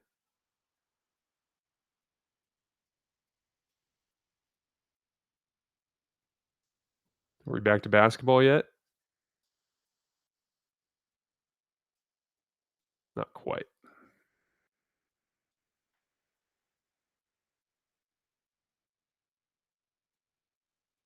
Yuri says, "You still think the Lakers are a bad matchup for OKC? Hugs from Brazil." I never thought. My thing is, I just thought they were an upset threat, not that they were a bad matchup necessarily. Here's the thing: the Lakers blew out Oklahoma City in Oklahoma City last year, and then they got their asses kicked this year. The truth is probably somewhere in the middle, closer to OKC being considerably better, just not destroy them better. We all know Luka and Austin are capable of playing better than they did in that game. I was a little annoyed because it looked like they were gonna not be able to play until it looked like they weren't gonna be able to play until next year in February, right? But I think there's a chance that we see Lakers Thunder in the in-season tournament. That would be nice. Get a little extra test against such a good team. Good screen from Ayton there, cleared him out, got a great shot. So Ayton setting such a good screen got Luka fully engaged with Turner, which forced Giannis to come over and tag, and that left Dalton wide open. You just got to pay off the shot. See the rotation? You get a rotation in a contest. You can live with that. It's the wide open ones that you can't live with. Well, Austin just got picked. Not good.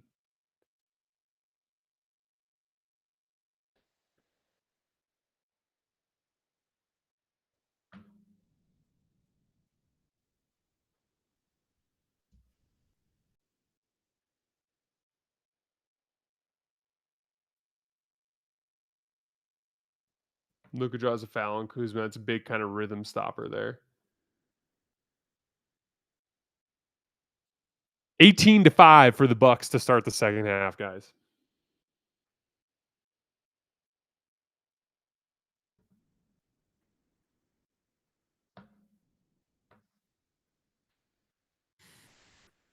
K-Guard Mike says, is there a reason why a lot of teams leave the corners open as a defensive scheme? It's usually the weak side corner. The Lakers will leave the strong side corner a little bit more often than most teams.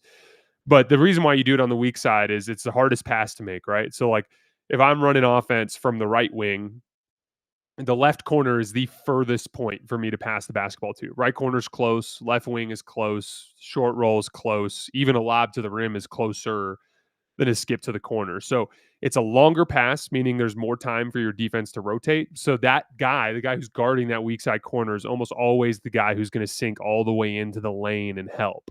And so if you can throw that skip on a dime and knock that shot down, like Giannis with some of these corner skips or Luka with some of these corner skips, and guys can knock it down, you can make defenses pay for that. But most teams are going to. It was a good look for AJ against a drop. He just missed it. Good strip from Luka. Huge play. Don't turn it over, Austin.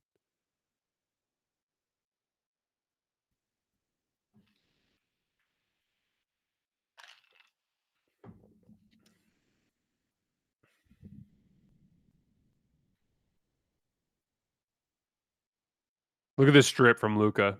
Boom. Very, very important play there. That would have been a big momentum play for Milwaukee. They get another bucket here and push it back up to 20. I think that's a nice response. Back to 20. So on that one, they didn't tag the roller. So Ayton had an easy catch and finish.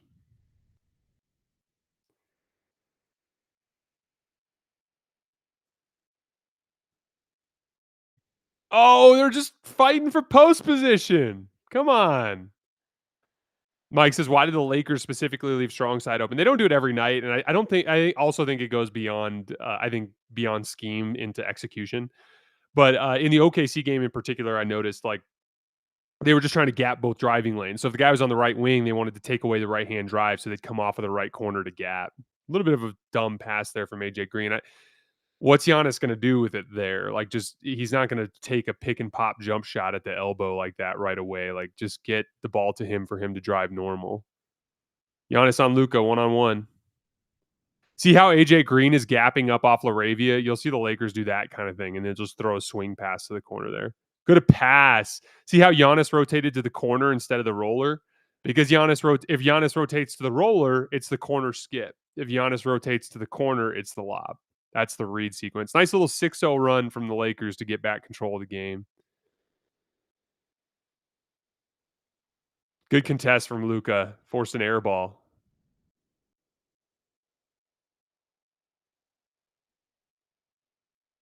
I didn't see a foul there, but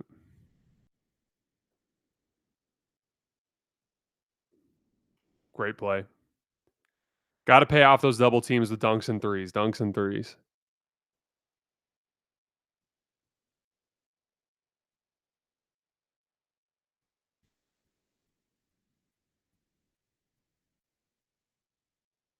Great contest from Ayton. That turned into a tough floater there. I thought Rollins missed Giannis on the roll there. Corner. Knockdown, Dalton. Come on, Dalton. Looked like he kind of hesitated and slowed down his release a little bit there, too. Strong side zone on Giannis. Luka poked it away. Luka's been very good on defense in this game.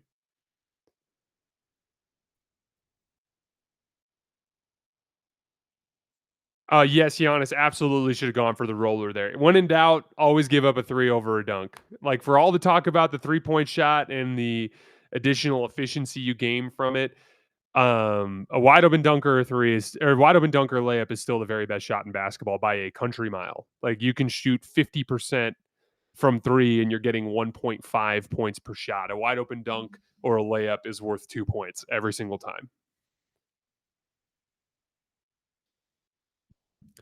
Denver by 1 in Minnesota.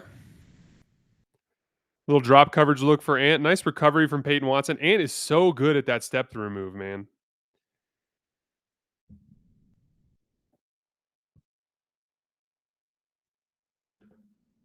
Stop Sweating says, "Why were Lakers fans down on Ayton? If an old CP3 made him look good, then no doubt Luka could unleash his potential."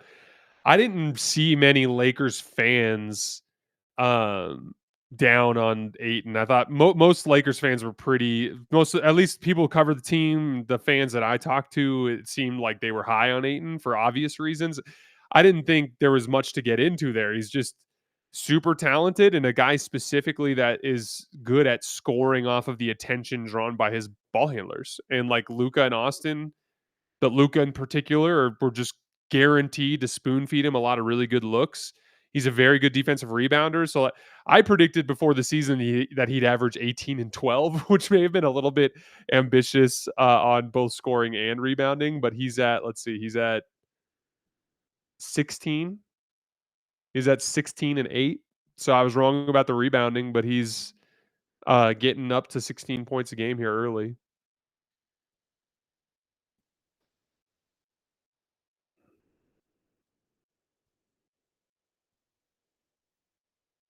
Kalen says, "Do you think the Lakers trade Dalton at some point this year?" I think it's a firm possibility. I think a lot of it just it depends on who's available. I don't think they'll give up Dalton for anybody because I think they trust in him as a long term kind of like off ball scoring weapon with Luca. But I think for a high level player, they trade Dalton. I just think there's a version of this season where the high level player isn't available. 3-on-2 for the Nuggets. Tim Hardaway Jr. pays it off with a corner three, big shot. I think there's a version of this season where it's kind of like mid-tier, like kind of like seventh or eighth man type of role players that become available. And if that's the case, you're going to see the Lakers just look to basically flip an expiring contract in a second, or maybe two expiring contracts in a second. So that's where it's going to be the Gabe Vincent, you know, uh, Maxi Kleba crowd that gets included into the trade package. Let's go back over to the Lakers game.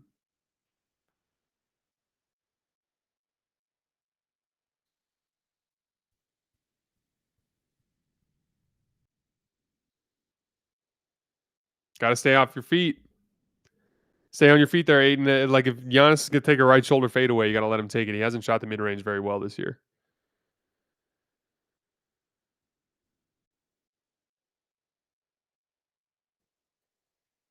James says, "Sorry, what does pet action stand for?" I think so essentially pet action just simply means it's an action that you like to run a lot. Like it's an action that's very comfortable. A pet action to me is like, oh, we need a bucket. What's our like set that we can go to or action that we can go to that's like guaranteed to get us a good look. For instance, I think like if I'm the Lakers, a good pet action for them is just like stack with Luka as the ball handler, Aiton as the screener, and Austin as the guy coming down from underneath the basket to back screen for Aiton. That's a good pet action for them. You know, cross screen for Luka to get a quick post up with deeper post position. That's an example of a pet action.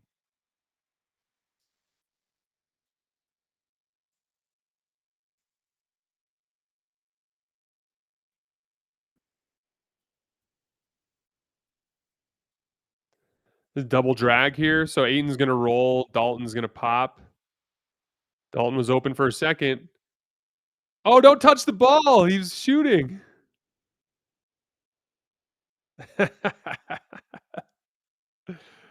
Better that happens when you're up 21.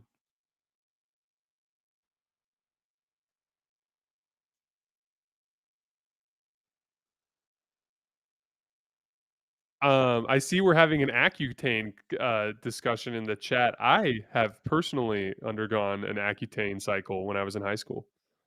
You probably tell looking at my face from all the scars, but I had brutally bad acne when I was in high school. Those were not fun days. Waking up in the morning to go to school and looking in the mirror and just having an absolute disaster on your face when you have to go to school. Not fun. Didn't help me as an athlete in high school either because I grew a shit ton, and then I had the Accutane stuff, which causes, like, knee pain and other, like, soreness issues. It was just not fun times, not fun times.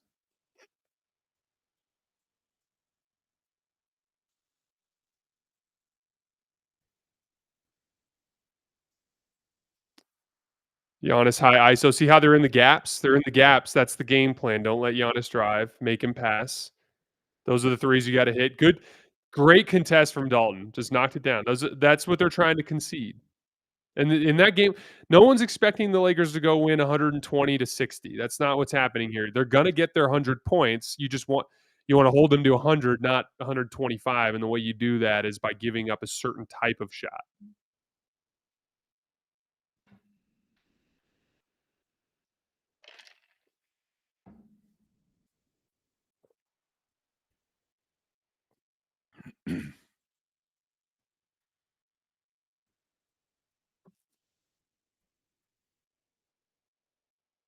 It's a fucking tough left shoulder fade from Austin.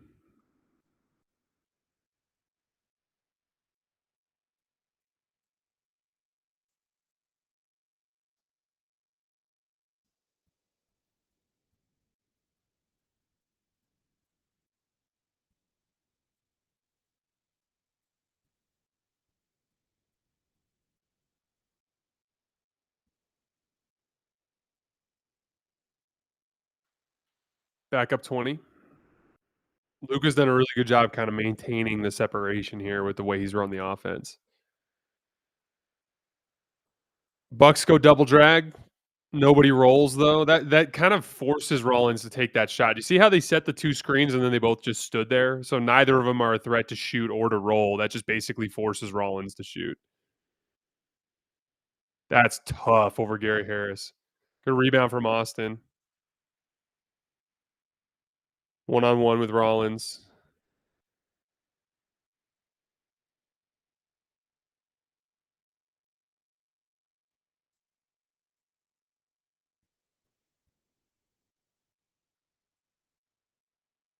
See if they bring a double. No, Ayton does a good job staying in front. What a job from Ayton. Oh, where's the foul? I thought that was great defense from Ayton. Let's see. Did he get him? The little shove. My thing is like, Ayton, you won the battle. He tried to bully you. You held your ground. Don't bail him out by shoving him in the stomach on the hook. That's a shot that Giannis has never in his career hit at a high percentage. Make him make the left shoulder hook.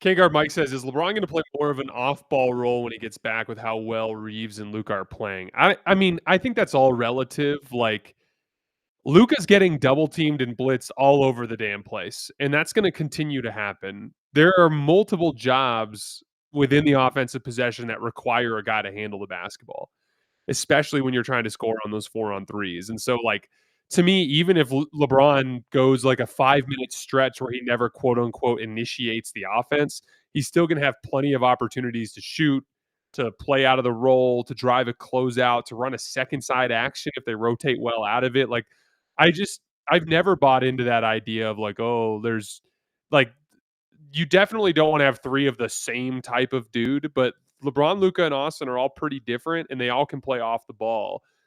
And because LeBron and Austin in particular are really sharp in like detail stuff with basketball, tough shot, Austin. Oh my God. Tough shot.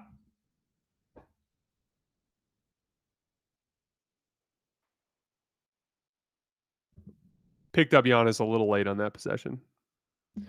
H Chicken says there aren't that many ball handlers on this team other than the main three. That's the other thing too. Is like at any given moment in the game, two of those dudes are going to be on the floor. Like the only times that they're going to have all three on the floor are basically going to be the first 5 minutes of the first quarter, the last 5 minutes of the second quarter, the first 5 minutes of the third quarter, last 5 minutes of the fourth quarter. Like you're going to have 28 minutes a game where it's just going to be two of those guys on the floor, and during those stretches, they're just going to basically like run second side for each other and take turns and play off of each other's advantages. Like I'm like I feel like I don't even know why this has to be explained, frankly, considering these three dudes played together last year. Like these three dudes played together last year and it worked.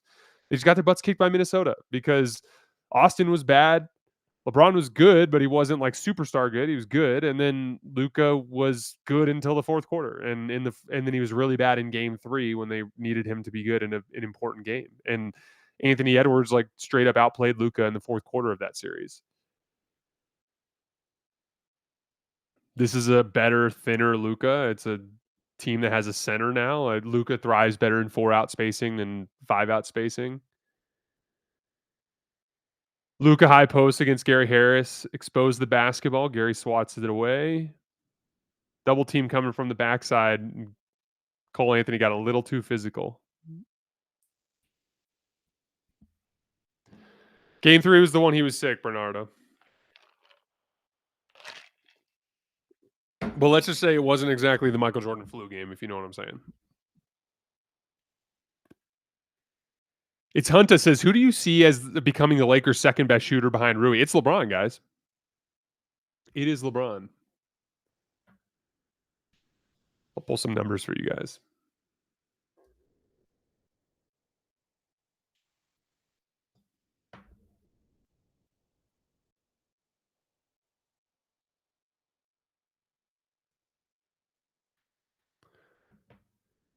LeBron was 113 for 265. Excuse me. He was 96 for 234 on catch and shoot threes last year. That's 41%. Year before, he was 96 for 217, 44%. Like LeBron's going to be their second best shooter when he comes back. Great defense from Luka Doncic there. Notice how Luka didn't do something stupid and bail out Giannis with a reach or a foul at the end. He walled him up and forced him into a tough over the top shot, and he just put his hand up and dared Luka to make it, or dared Giannis to make it.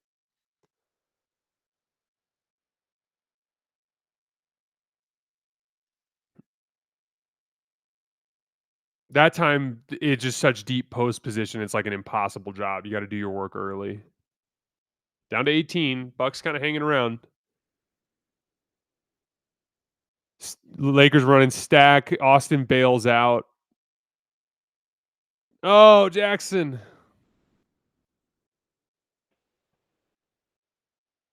So that was kind of an interesting play there because Austin's job typically is to back screen for Jackson, but they blitzed Luka. So as soon as he blitzed Luka, there's no point in back screening the screener because he's already out of the play effectively up on Luka. So he bails out, rotates to the top of the key.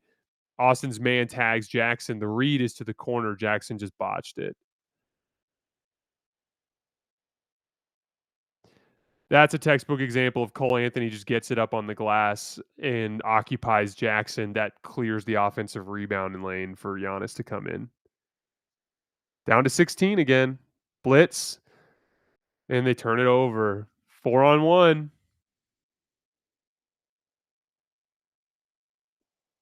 14.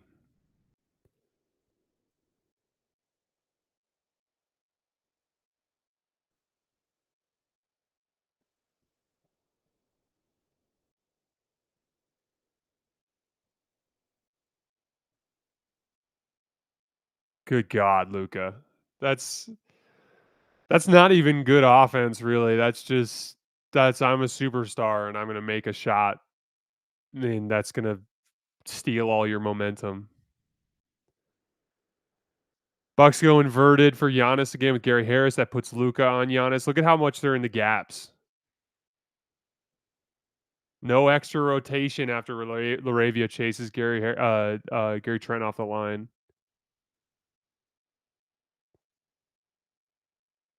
No way, not again. Oh my God, Luka! Oh my God!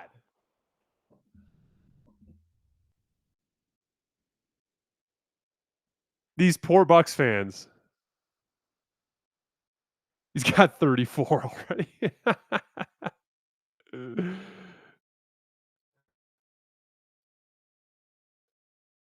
Still in the gaps. Oh, Luka, don't foul him like that.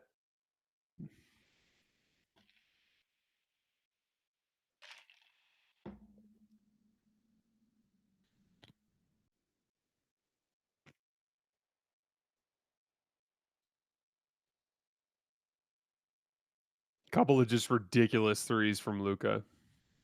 Just hold the follow through and point at the crowd.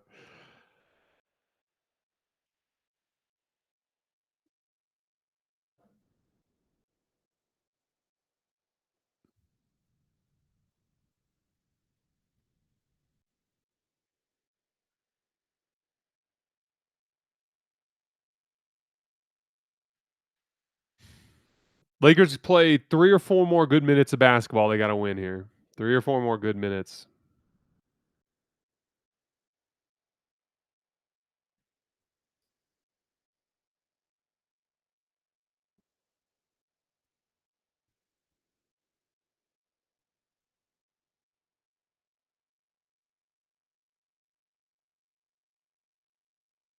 Whoa, Giannis.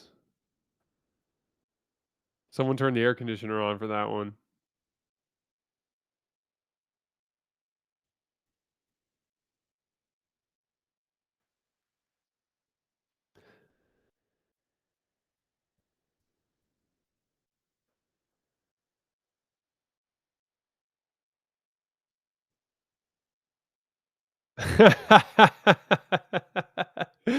This is all just one on one. He's just straight up frying Gary Harris one on one. There's nothing special schematic about this. That's just Luka can't be guarded, is all that is. What a crazy end of the quarter there. Let's head back over to Minnesota. Nuggets up 7 here, late third quarter. What a big win this would be for Denver if they could get it done without this many guys in their starting rotation. Oh, long. 3 buckets says, how do you trade that guy? I don't know. I don't understand. I have no answers for you.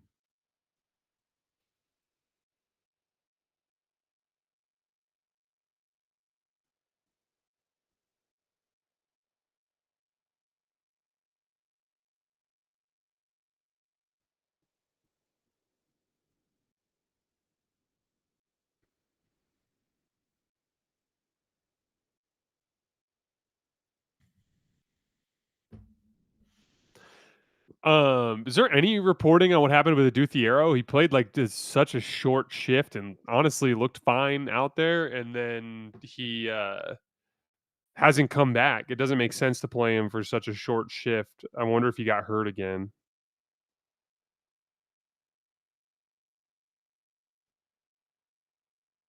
Yeah, his shift was less than a minute, according to the ESPN. Oh no, that's my bad. I'm rereading points as minutes again on the ESPN app because of the damn reorganization.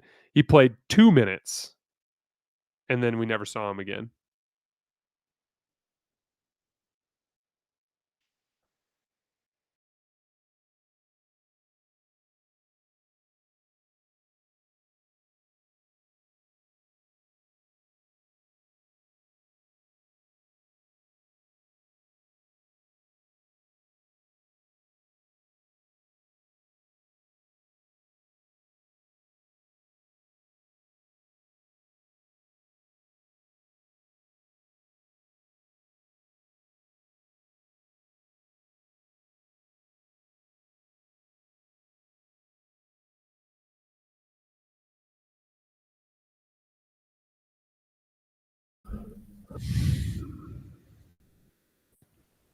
Yuri says, "What's the Lakers' ceiling, Jason?" It entirely comes down to how good LeBron looks when he comes back, and whether or not they're able to make a trade for a starting caliber three. If they get Herb Jones and LeBron comes back at a second team All NBA level, even though he won't get second team All NBA in all likelihood because how many games he's missed. But if he comes back and he's at second team All NBA level and they trade for a guy the caliber of a Herb Jones, I think they're a championship contender. If they can't get a legitimate upgrade, I think they're a second tier team, meaning they're an upset threat, but not much more than that.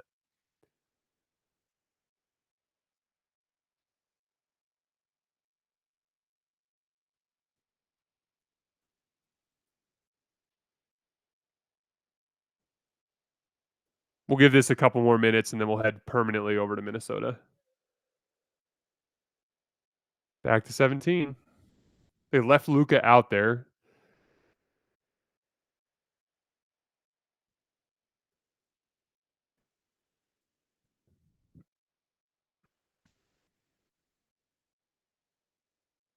What are we doing here? I was I was listening to the Laker film room guys the other day while I was working out, and Pete made this point about how Oklahoma City like doesn't waste possessions, but that the Lakers will have these like weird wasted possessions, and he called attention specifically to a play where they skipped the ball to Jared Vanderbilt, and Jared Vanderbilt like ran an ISO rather than like kind of keeping the chain moving, just quick drawing and closeout, driving a closeout, I should say. And that was like a perfect example of that on that previous possession, that exact dynamic. Like I don't know what you need to do, but I promise you it's not Jackson Hayes' right shoulder hook. Like it's not Jackson Hayes goes one on one in the post. That's literally a wasted possession. And like a lot of these games, this one's probably not going to be, but a lot of these games end up being decided by one or two possessions. And so why would you ever be okay with wasting a possession? Like there should be very specific rules in place where you know, if a play breaks down like that and Luka's doubled far away from the basket and he doesn't want the ball back, there's got to be some other thing you do. Like go run a dribble handoff for Dalton and have Dalton take a mid ranger. Like have something that kind of flows into a set or an action where you are actually okay with that guy taking that shot. I just don't like the idea of wasting possessions. Like I don't need to see another Jackson Hayes post up hook shot this entire season.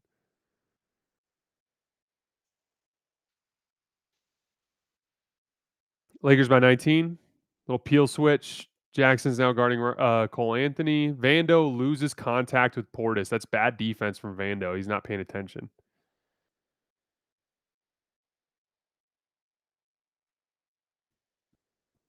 2-3 zone look. It looks like no. They're no. Yeah, it's 2-3 zone.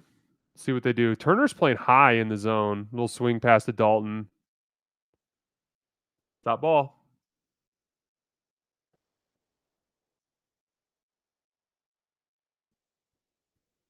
Portis has Austin and see if they go to him. Yep, they did.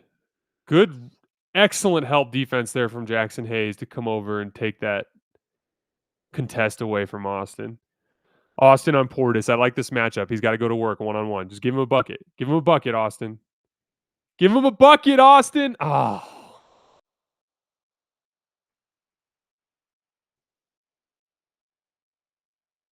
Whoa, that was kind of a strange sequence.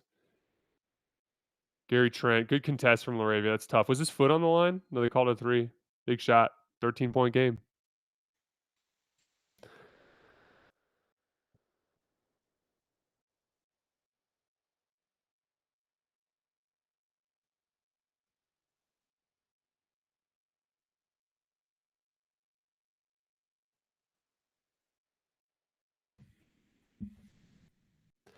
Elias Burr says this is bad. Guys, I won't overreact to this. The Lakers have not been playing with the same level of effort, energy, and focus. A good amount of this is just you go up 30 in the NBA, you're going to let go of the rope a little bit. The other team's going to play desperate. They're going to come back. The difference is the good teams find a way to stiff arm them and win by double digits. And the Lakers are either going to do that or they're going to let this get nasty. And I think the Lakers are a good team. And I think the Lakers are going to find a way to stiff arm the Bucks and end up winning this game by somewhere in that like 15 to 17 point range.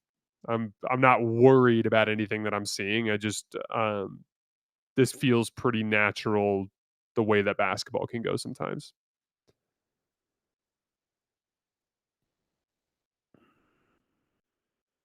I know one thing I know the Lakers are not is OKC. There are teams like OKC that like they can be up 20 and they still play super hard and continue to grow the lead. The Lakers have never been that team. So we got to all adjust our expectations a little bit.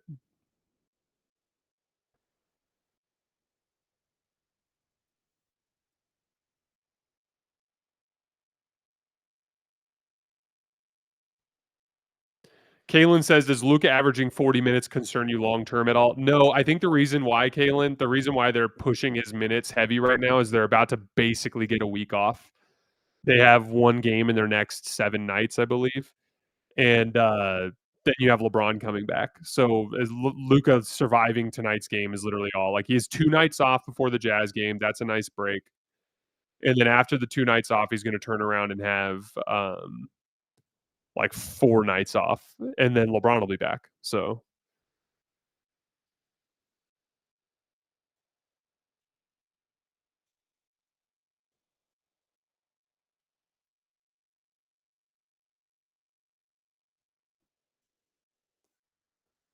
Conley, big shot, left it short. Naz Reid.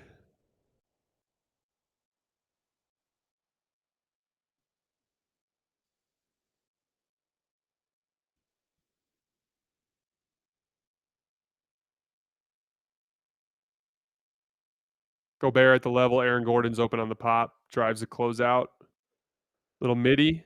Bucket. That's Aaron Gordon's office.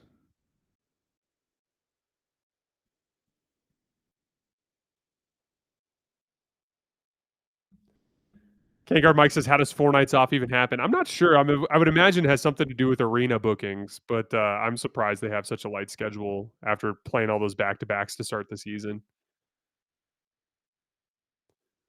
Schedule logistics are just tough.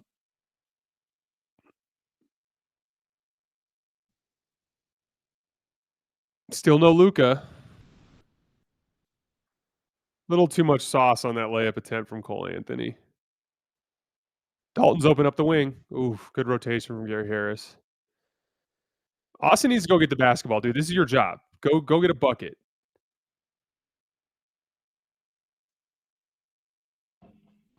Gary Trent caught him right with an elbow in the face, it looked like.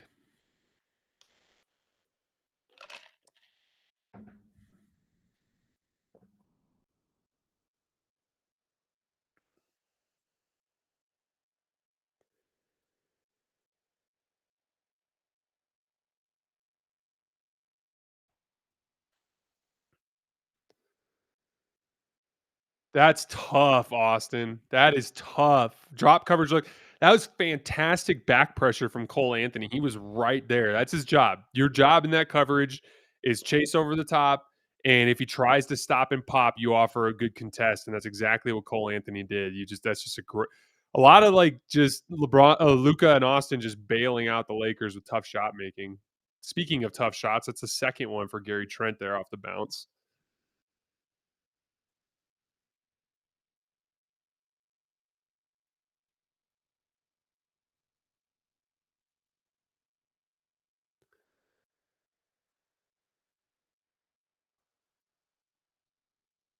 Come on, Jake. Nope. Oh, corner crash from Kleba. It doesn't work there against the zone look. Trent's got a little transition cross match ISO against Jackson Hayes and gets a little over ambitious. So that was kind of everyone could see that coming because he had just taken that shot twice. Jackson got a great contest. Kleba, go get it, Austin. Over the top. There it is again against the drop. Cole. So on that possession, because Cole got wiped out by the screen, he peel switched to get inside position. So Miles Turner had to step up high. But when Miles Turner stepped up high, Austin just got him with that little step back move. So see the back pressure? Great back pressure from Cole Anthony, right? This one, peel switch, Miles Turner on the switch, just giving too much space. Austin pays it off with the three.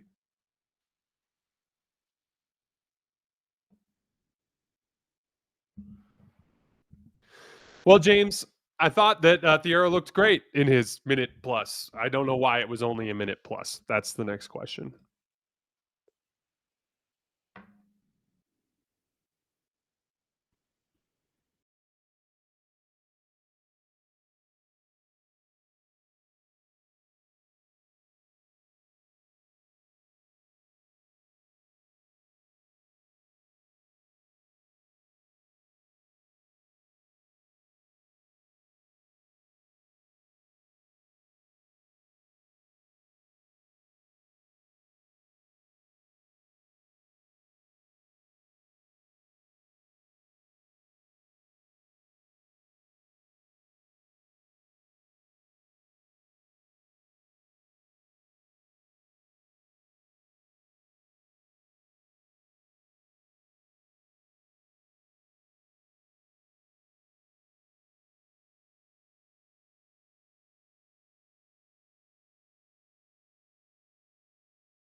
Mike, I just was doing a social media clip, that's all. I am a terrible multitasker, so as soon as I decide to do something else, it's gonna be silent radio silence.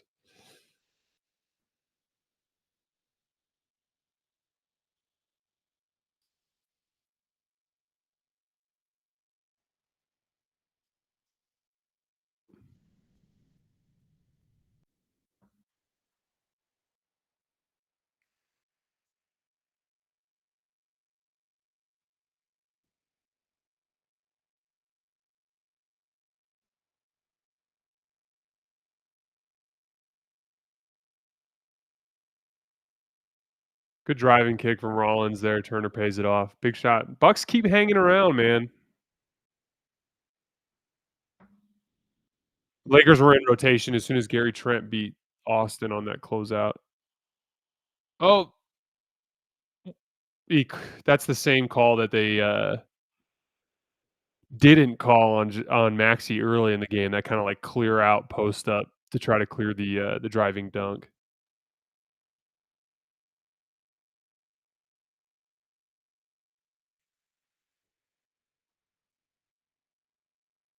Deson, I see your question, we're gonna get to it in the next stoppage. Kleber and Giannis, they're in the gaps. Ayton left a little bit of an opening. That's a good contest. That's tough shot from Gary Trent. Good rebound from Laravia. Cool it, get it out. Gary Harris can't guard Luka. This has not gone well for the Bucks in the second half. Easy double. Nice drive and kick hoops there, guys. That's beautiful drive and kick basketball. Luka draws the double. Austin drives the closeout. Maxey drives the closeout. Austin relocates. Bucket.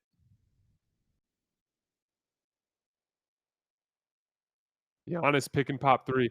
There's a funny trend with the Bucks this year. Giannis can't make mid-range jump shots anymore like he did last year, but he's shooting the shit out of the three-point shot this year.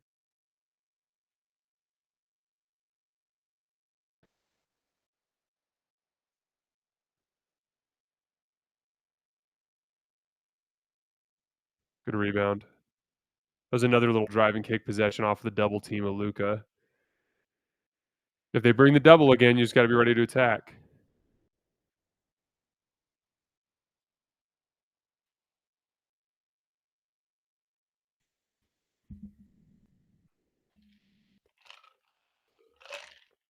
Okay, to Desan's question. How do you think LeBron would help the Lakers with the defensive scheme? Will he be able to use more energy? Absolutely. Just because Luka and Austin have been so good, so it'll allow LeBron to operate with an advantage much more often on offense and not have to break the defense down as much. Um, I think it's more just like a total season type of thing. Like LeBron broke down last year in large part because he had to be their best player for a third of the season in the middle of the year after AD went down and before Luka came back. I think on defense, it's all about communication. On the back line, having a guy that's vocal, loud, that understands what the other team's running, that can kind of call out defensive coverages, it's something that will help the other 4 Lakers defenders all be on the same page more frequently. And I think that that's an underrated part of defense is just organization. There's a talent element, then there's an organization element, and then there's like a natural instincts. Like, do guys have good like feel for the game? And if you can be really strong in those other 2 areas, it can make up for a lack of athleticism in a lot of ways. Not to the entirety of defense, but it can certainly help. That's why teams like Denver consistently look really good in the postseason on defense, despite not being great defensive teams on paper. And it's because they just have a lot of really smart defenders that game plan well and are usually in the right spots. That's a foul. Yeah, pretty much like a Draymond role. It doesn't have to be much more complicated than that.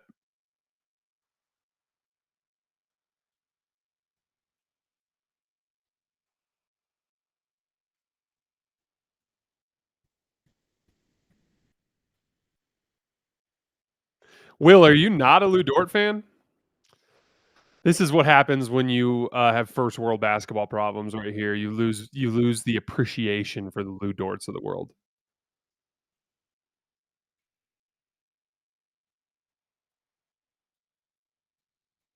Dude, it's a small sample, Will. He shot the shit out of the basketball last season up until the postseason, and if you wanna get mad at Lou Dort for missing postseason threes, you know they all missed postseason threes. Alright, Lakers up to 18 with 5 minutes left. I think we're gonna bail on this one and go Minnesota the rest of the way.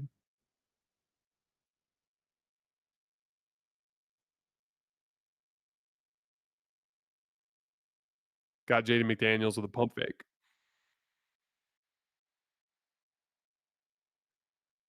Bernardo, I did not catch why, but I'm gonna guess it was because he was standing on the sideline, kinda like what happened to Vando earlier.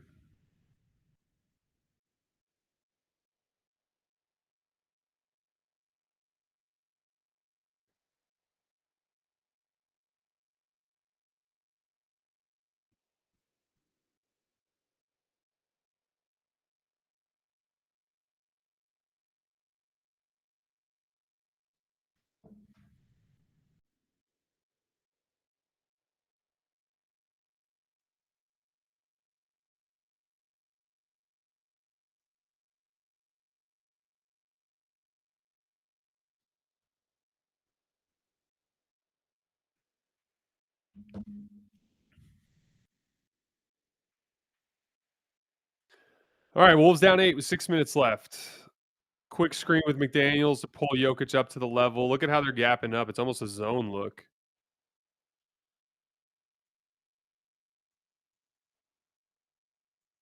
Nice little closeout attack, draws the foul on Bruce Brown.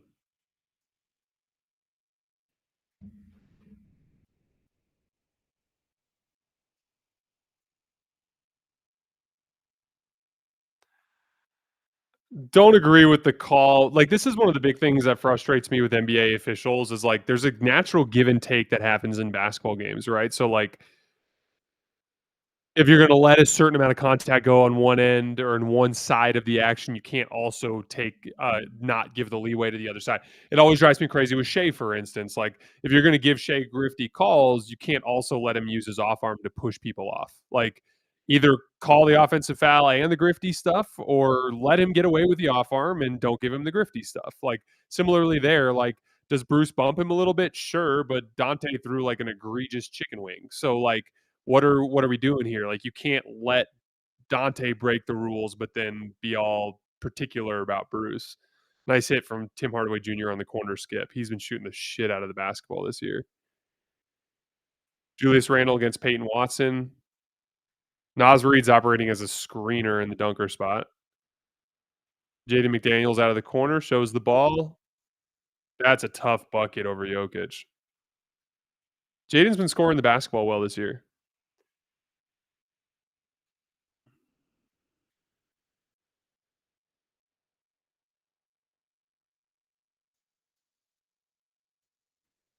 A little late on the rotation.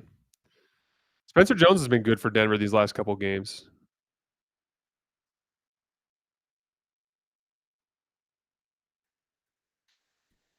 That was perfectly thrown into the pocket. So that did you guys see how that was it was so perfectly thrown into the pocket that Tim Hardaway was able to get immediately into his release the split second that it touched his hands. Like, those are, like, little details that make a huge difference in basketball games, like, that he's not that open, but because he's a good shooter and because you hit him directly in the pocket, he gets right into his release, and it's a clean look. You throw that pass 1 foot in any other direction, he has to gather it and get like, let's say it's off to the side and he has to pull it into the pocket from any direction. That is what buys the defender a chance to get a better contest.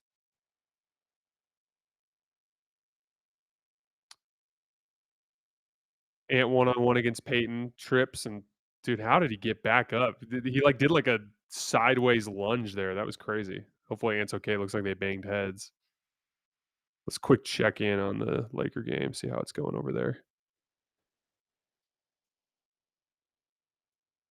Luka fouled on a 3. So what is he gonna have, like 50 tonight? 45 or some shit like that? See where Luka's at.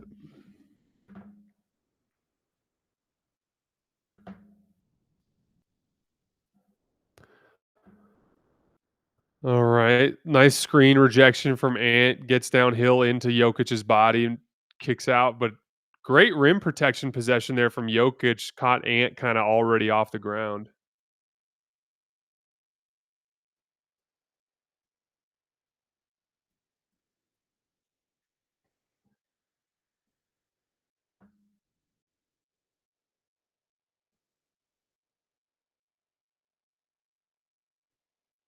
Luka's got 36 already, and he's about to take 3 free throws.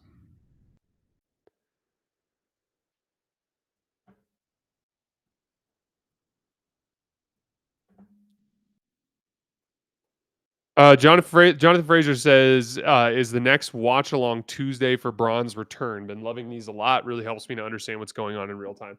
I don't know if Braun's coming back on Tuesday. As of right now, I wasn't planning on going on Tuesday, but just because it's Lakers at home against the Jazz, it'd probably be a blowout. But I'm not saying that's out of the realm of possibility. The next for sure stream is going to be Friday night for Nuggets Rockets. I'm going to do one more stream next week. I'm just not sure if it's going to be for one of the Laker Jazz games or if it's going to be for that Cavs Rockets. No, what's the game on Wednesday night? Check real quick. I think it was Rockets Cavs. Yeah, Rockets Cavs on Wednesday, or I was looking at Pistons Bucks on Saturday. So for sure, Rockets Nuggets on Friday, and then one more game next week. I'm just not sure which game I'm going to do yet.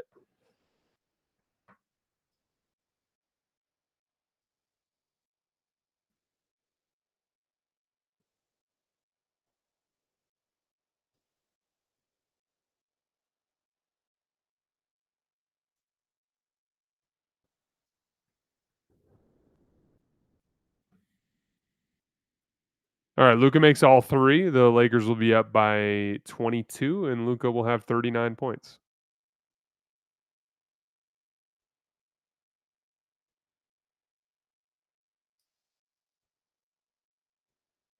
This is the kind of thing that Luka can do that when you had LeBron and AD, it wasn't happening as free. Like Luka can stare eye to eye with the best players in the world and just flatly outplay them. Like Luka, yeah, the Bucks roster is limited, but look at this group that the Lakers are playing with tonight. They're down 2 starters, they're down like 3 bench players. Their rotation is in shambles.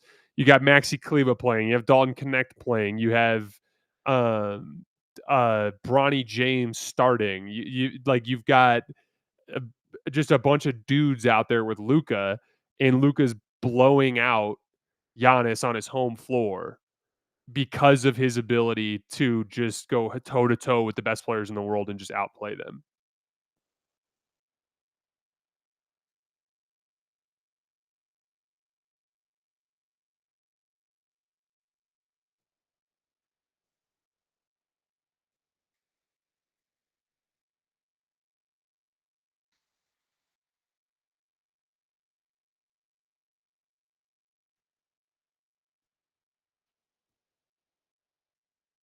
Good strip from Bruce on DiVincenzo there. Things are coming apart for Minnesota here.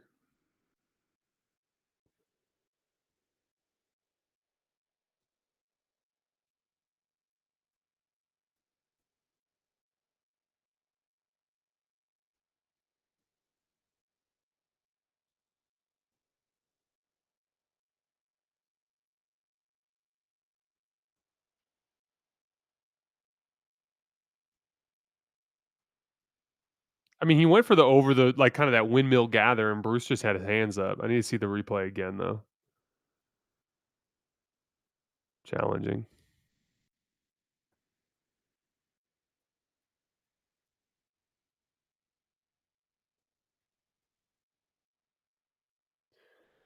Really nice bounce back for the Lakers to win both games of that back to back after what happened in the Thunder game. I mean, that really to me is a good palate cleanser, especially to win in dominant fashion with both Luka and Austin being really good on the road against a good team. They've been good this year. What were the Bucks at home coming into tonight? Let's see.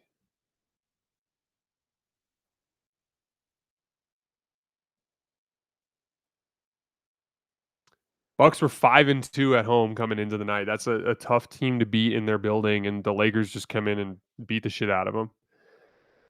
H Chicken says 3-2 road trip is about what I expected. Me too. I figured they'd toast off one of those other road games, and then I didn't really have much. I had my hopes for the Oklahoma City game was for them to be competitive. I didn't think they were going to win that game. I just wanted them to be competitive, and they weren't. And that obviously is frustrating and something that they have to contend with. Um, but like 3-2 is that's a good spot to be. You're gonna if you win both of the Jazz games, you'll be 12-4. LeBron James back in the lineup. That's considering the dudes who've been available for the Lakers. That's an unbelievable performance to start the year. Maxi tipped that in. That was a crazy finish.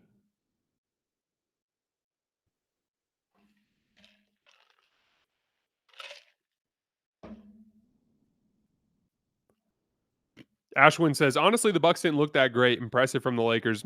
Here's the thing. I say this all the time. Lakers clear the bench. Anytime you see a blowout, like a 30-point win, it's never just one thing. It's got to be multiple things. It's got to be, this went right, this went right, this went wrong for them, this went wrong for them. It's a plethora of factors that go your way. And in this particular case, the Bucks looked like trash tonight. They didn't shoot well in the first half on their corner kickouts. Too many turnovers. They were just absolutely brutal defensively. They looked completely lost trying to guard Luka. And then it was good Lakers, bad Bucks. It all combines, right? It combines into a destructive blowout like that.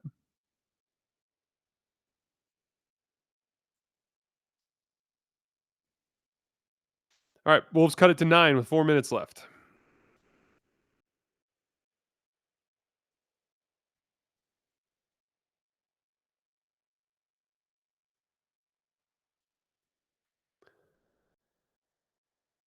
Good contest at the rim.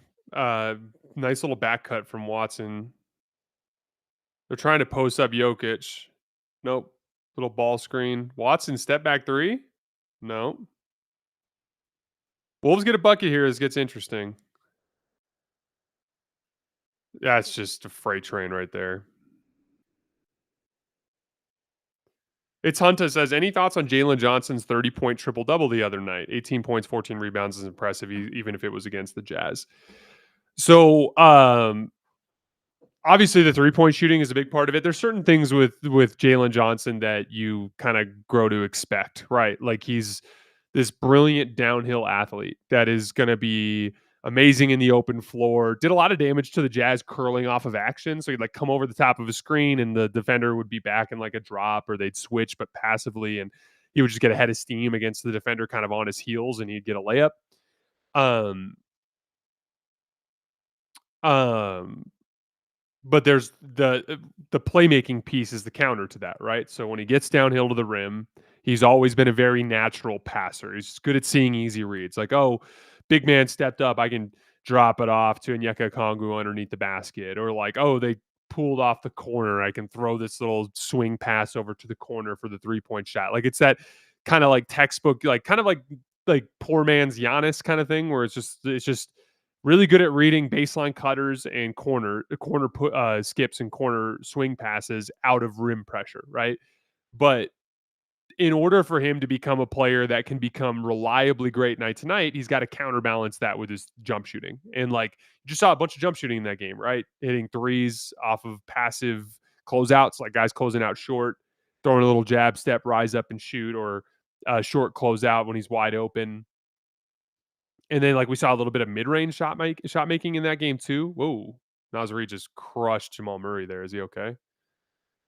There's a certain amount of like mid-range shot making that you saw in that game too. Like in the first half, he hit that little baseline jumper along the left side. Like that, him adding that jump shooting element to um him adding that jump shooting element to counter his downhill playmaking, I think is the next step for him. Because right now, still everything is pretty much in the flow of transition and with an advantage. He's not doing a ton on the ball.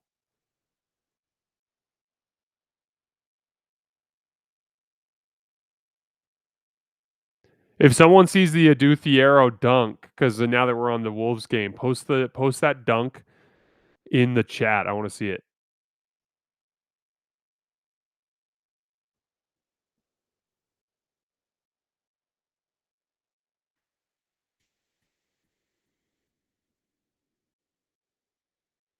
Progressive sports fan is very upset with us.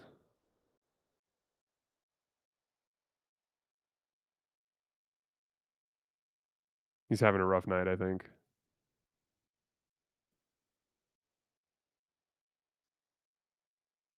Good defense from Jamal Murray there.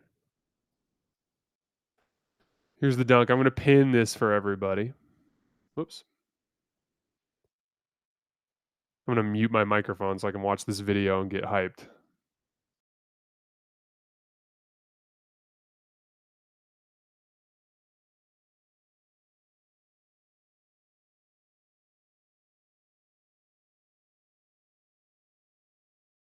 That was mean. Nice little drop off pass from Bronny, too.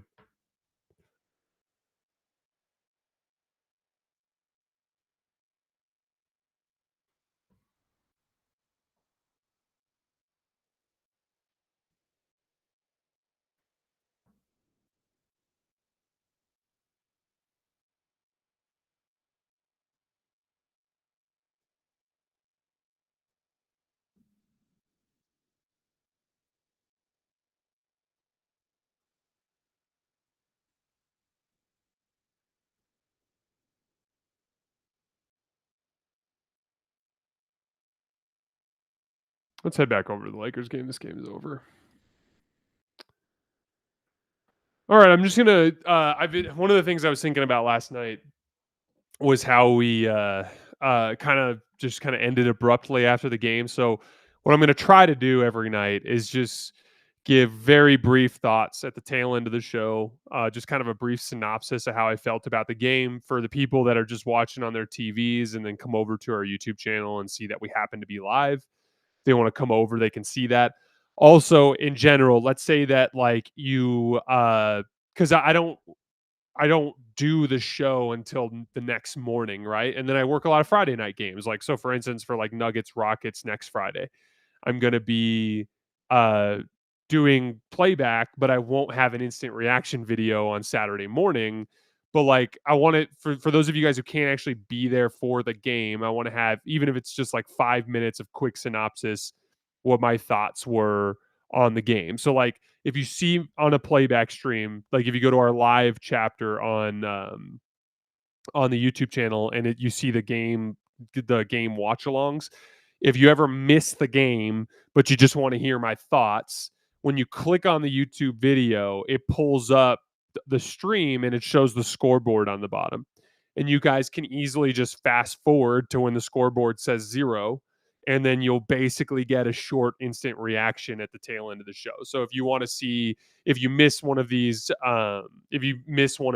post game reaction, if you miss one of these game watch alongs and you want to just hear like a brief synopsis, just click on the live, fast forward to the clock says 0. I'm going to have 5 to 10 minutes at the tail end of every night, just giving you guys my thoughts. Pretty straightforward tonight. I want to start on defense. I thought the Lakers just did a really good job with the classic defensive game plan for a Giannis-led team. Do not let him get going as a transition freight train guy, right? That requires remarkable discipline, sprinting back in transition, and then building the wall. What does building the wall mean? That means having your primary defender, whether that's the primary guy that's going to pick up Giannis to start the game, or if it's just even in transition principles, right? Like often in transition principles, you'll go stop the ball first, then the rim, then space out to shooters, right? So that could end up being any random guy who ends up picking Giannis. But whoever picks up Giannis, if he's standing there one-on-one, even if he gets back every time, Giannis is going to go through that dude and he's going to finish everything, right? So the next part is the wall, which is just getting in the gaps. So essentially having one guy on either side, roughly 5 feet away, so that if Giannis were to try to drive, he's essentially going to have to rip through a bunch of bodies where he's probably not going to get the call and he's got high risk for turnover. It's difficult for him to even pass out of those situations. And then essentially from there, you have to close out to shooters, right? So like if you sprint back in transition and you consistently build the wall, you're going to take away the super easy stuff for Giannis. Once you take away the super easy stuff for Giannis, he's going to turn into a passer. Giannis is a very good passer. He's very diligent about getting the ball out to the corners, about getting the ball to cutters along the baseline. So from there, it's about rotating, right? Every single time you give up a catch and shoot three, it's not like someone pulls a slot machine and like you have a percentage chance of it going in or not going in. There are a lot of factors that go into that, right? Is the pass directly in the pocket? Was it a clean catch? Did the guy get spooked by a closeout, or was he feeling super comfortable? Did he build rhythm throughout the game? The Lakers lost control of Gary Trent and AJ Green in the second half of this game, in large part because they gave up some open looks to them in the early part of the second half that they then turned into they turned into rhythm that they could make the tougher ones later on. Like Dalton Connect throws an amazing closeout on AJ Green in the left corner in the early third quarter. AJ Green makes that one, but he might miss that one if you don't give him two wide open ones in the previous couple of minutes, right? So like disrupting rhythm with the quality of your closeouts. So like over the course of the game, for the most part, with exception of that brief run that they gave up to the Bucks in the second half, the Lakers did a great job of getting back in transition, building the wall, throwing closeouts at shooters to try to dictate the terms of the shot result at least as much as they can. Did the Bucks shoot super well tonight?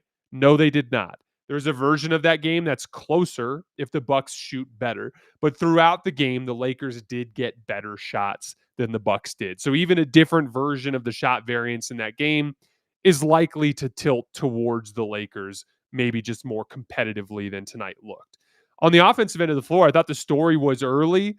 Luka cooked Kyle Kuzma. And throughout the game, Kuzma looked hopeless guarding him. They tried Gary Harris. Gary Harris looked hopeless guarding him.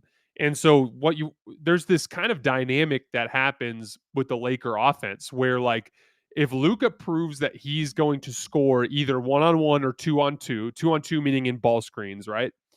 If Luka's going to score 1-on-1 or 2-on-2 on his primary matchup and he's going to score early and often, it then leads to the trickle down effect of like you can't let him go 1-on-1 or 2-on-2. So now it's 1-on-2 or 2-on-3. They're going to double team him out front, or they're going to defend the ball screens 3-on-2 by blitzing Luka or coming way out to the level and then tagging over from the weak side. That creates all these advantage situations. That's what creates the driving kick sequences we saw in that second half, right? Luka draws the double team. He whips a behind the back pass to Austin Reaves, who now has a closeout.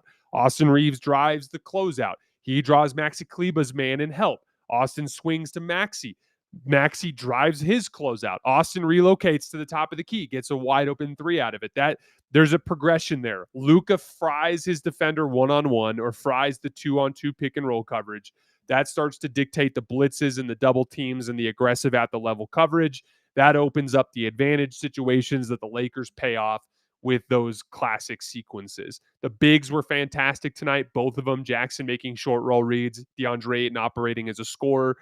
Austin and Luka both bringing tough shot making in that third and fourth quarter as the Bucks were making their run and as they were starting to kind of shrink the floor on some of the Lakers role players. You get 5 or 6 bailout shots from Luka and Austin. That's enough to stiff arm them when there's a run. You're going to see a lot of people that react to the comeback a certain way. One of the things I'll say about that is like when you see a comeback, that's natural in the NBA. This is an 82-game regular season. You go up to a big lead. There's going to be a natural let up in your effort and energy.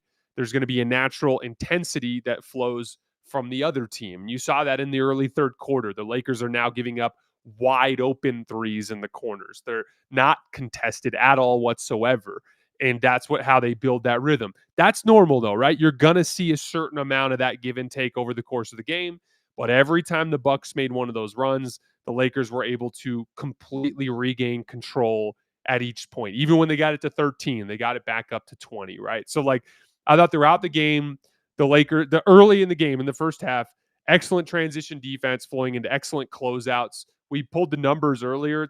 In the first half, if you guys remember, the Bucks had an offensive rating of like 60 in the first half. The Lakers in the half court. And the Lakers in the half court had an offensive rating of like 125.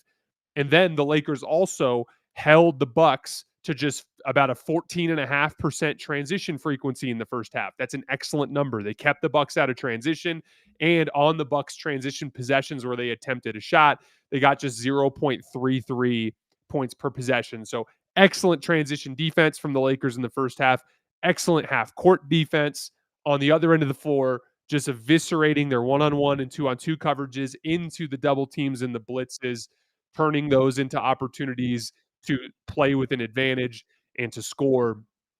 Really impressive game. Really impressive game, start to finish, for the Lakers tonight. I thought, again, when you lose a game like that to Oklahoma City, it can be really demoralizing, right? Um, I didn't have any expectations for the Lakers to win that game, but I did have expectations for them to be competitive. And it's really disappointing that they went out there and got their asses kicked. There's no way around that, right? But the flip side is that's the goal. That's the finish line. And sometimes I talked about this in the last in the Lakers collective pod, if you guys remember on Thursday. Ass kickings can be good for the soul sometimes. Like every once in a while when you get truly humbled, like when you get your ass handed to you and you just get beat up, it can be the kind of thing that causes you to approach the next few months in a way that you wouldn't otherwise. So let's say, for instance, that Luka and Austin play better and the Lakers lose that game on a late Thunder run by 12, right? Then you come out of that game feeling kind of good about yourself, right? You're 9-4. You competed with the Thunder without Luka or without LeBron James. Maybe you relax a little bit compared to what it looks like now, which is like we're all pissed off. We just got embarrassed. We clearly have a long way to go from where we are to where we want to be.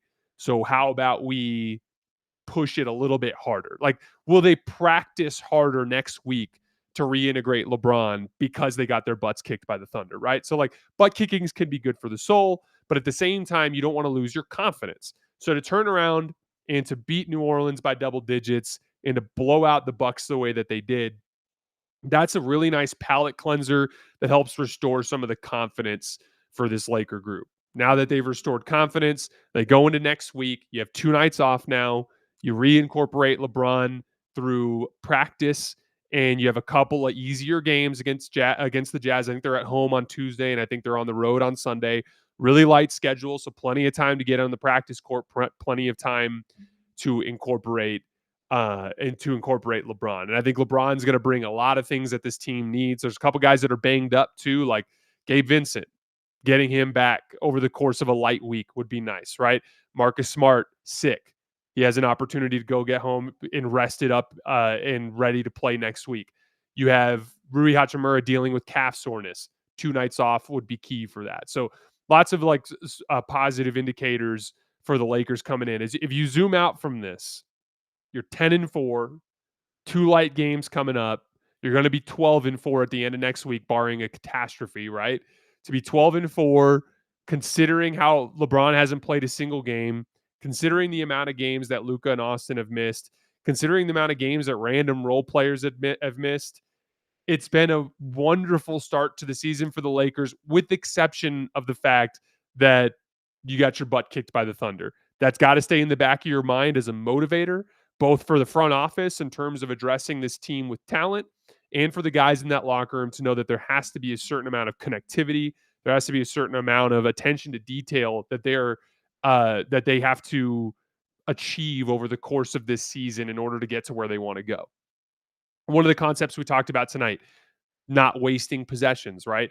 You can't have while the other team's on a run, you can't just throw the ball to Jackson Hayes and allow him to just go one-on-one in the post and smoke a left hook off the back of the rim. That's a wasted possession. There's a certain amount of like these games get determined by, especially at the higher levels, by 1 or 2 possessions. You can't afford to be sacrificing possessions like that, right? So like a lot of lessons for the Lakers to learn. They have a long way to go to get to the point where they can compete with the teams at the very top of the league, but very nice bounce back. An easy week ahead of them. LeBron James is coming. A lot of these dudes that are hurt have an opportunity to return to the team. A lot of reasons to be optimistic if you're a Laker fan. One last note on the Lakers, and then we'll get out of here for the night. What a luxury it is to have Luka Doncic. Again, like when I was watching LeBron, there was a time basically when Solomon Hill dove into his leg. Up until the time where Solomon Hill dove into his leg, I felt like LeBron was the best player in the world. And so there was never a time where I felt like the Lakers were playing against another team and they were overmatched in that specific area. However, in recent years, Anthony Davis on any given night could be that guy. LeBron on any given night could be that guy. But there was a lot of inconsistency, a lack of dependability in those guys and in their ability to reach that level. LeBron becoming too old as he entered his late 30s, and Anthony Davis, a combination of not taking care of his body and frankly not doing the work behind the scenes necessary to become the level of skill that he needed to compete with the best players in the league. Having Luka Doncic, specifically this version of Luka that's dropped the weight, he is absolutely capable of staring in the face of the very best players in the world every night and going toe-to-toe with them. What happened against Shea in the Oklahoma City game, that's unusual. Like that is a bizarre outlier in a season where Luka's been putting up 35, 40-point triple-double type of nights every single night in and night out.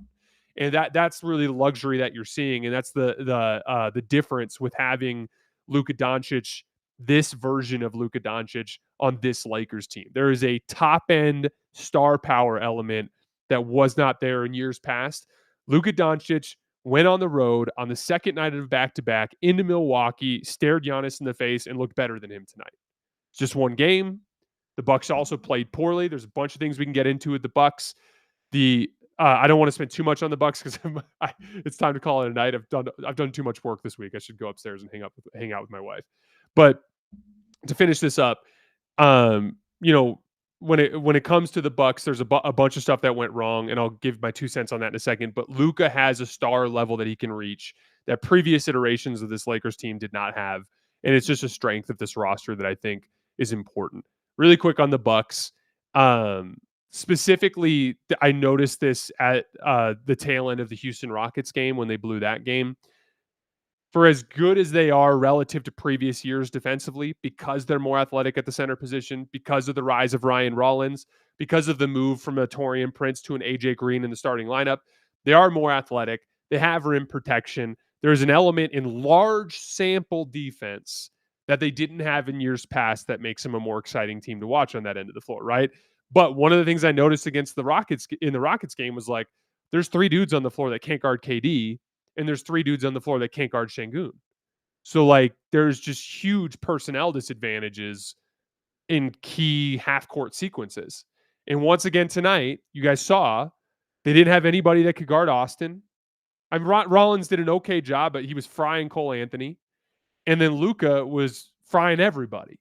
And so ultimately, Milwaukee, in terms of defensive personnel, doesn't have a guy that can make an opposing top-tier superstar uncomfortable. It's a limitation. And then I also thought they just got discouraged. Like the basketball can be very Avalanche-esque. You have no one can guard Luka. Lakers are making plays on offense, and they're picking you apart. There were some early corner threes that didn't go in, specifically for Kuzma and for Gary Trent.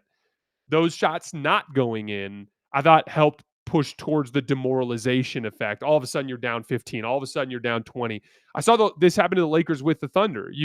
When you're down that much that early in a game, it can get very discouraging and it can be difficult to overcome. And I think, frankly, the Bucks just kind of lost control of things early. They showed a little bit of fight in the second half, but they were just in way too big of a deficit to overcome. I still think the Bucks are one of the more fun teams to watch in the league, and they're capable of playing much better than they did tonight. They just ran into a very good Laker team that's playing very good basketball for the most part to start the season. And Luka Doncic has been in the conversation for best player in the world. And tonight he came out and played a great game, destroyed your defense, and your offense hit some speed bumps early, and you were unable to recover. And that's how it can go sometimes. All right, guys, that's all I have for tonight. That's all I have for this week. It's been a very busy week. We've had 9 streams this week. Actually 10, including the 3 playback streams. So it's been very busy, but I sincerely appreciate you guys for rocking with us and supporting the show. We will be back on Monday for our normal kind of like power rankings weekend wrap-up show. Again, our next playback stream We are for sure going Friday for Nuggets Rockets. We are going to do a second stream at some point in the week, either for one of the Lakers Jazz games, for Rockets Cavs on Wednesday, or for Pistons Bucks on Saturday. I'm not sure which for the second stream. Keep an eye on my Twitter feed. So at underscore Jason LT, I'll post the announcement. But for sure, Friday night for Nuggets Rockets. We just might have another stream before then. All right, guys. Everybody have an amazing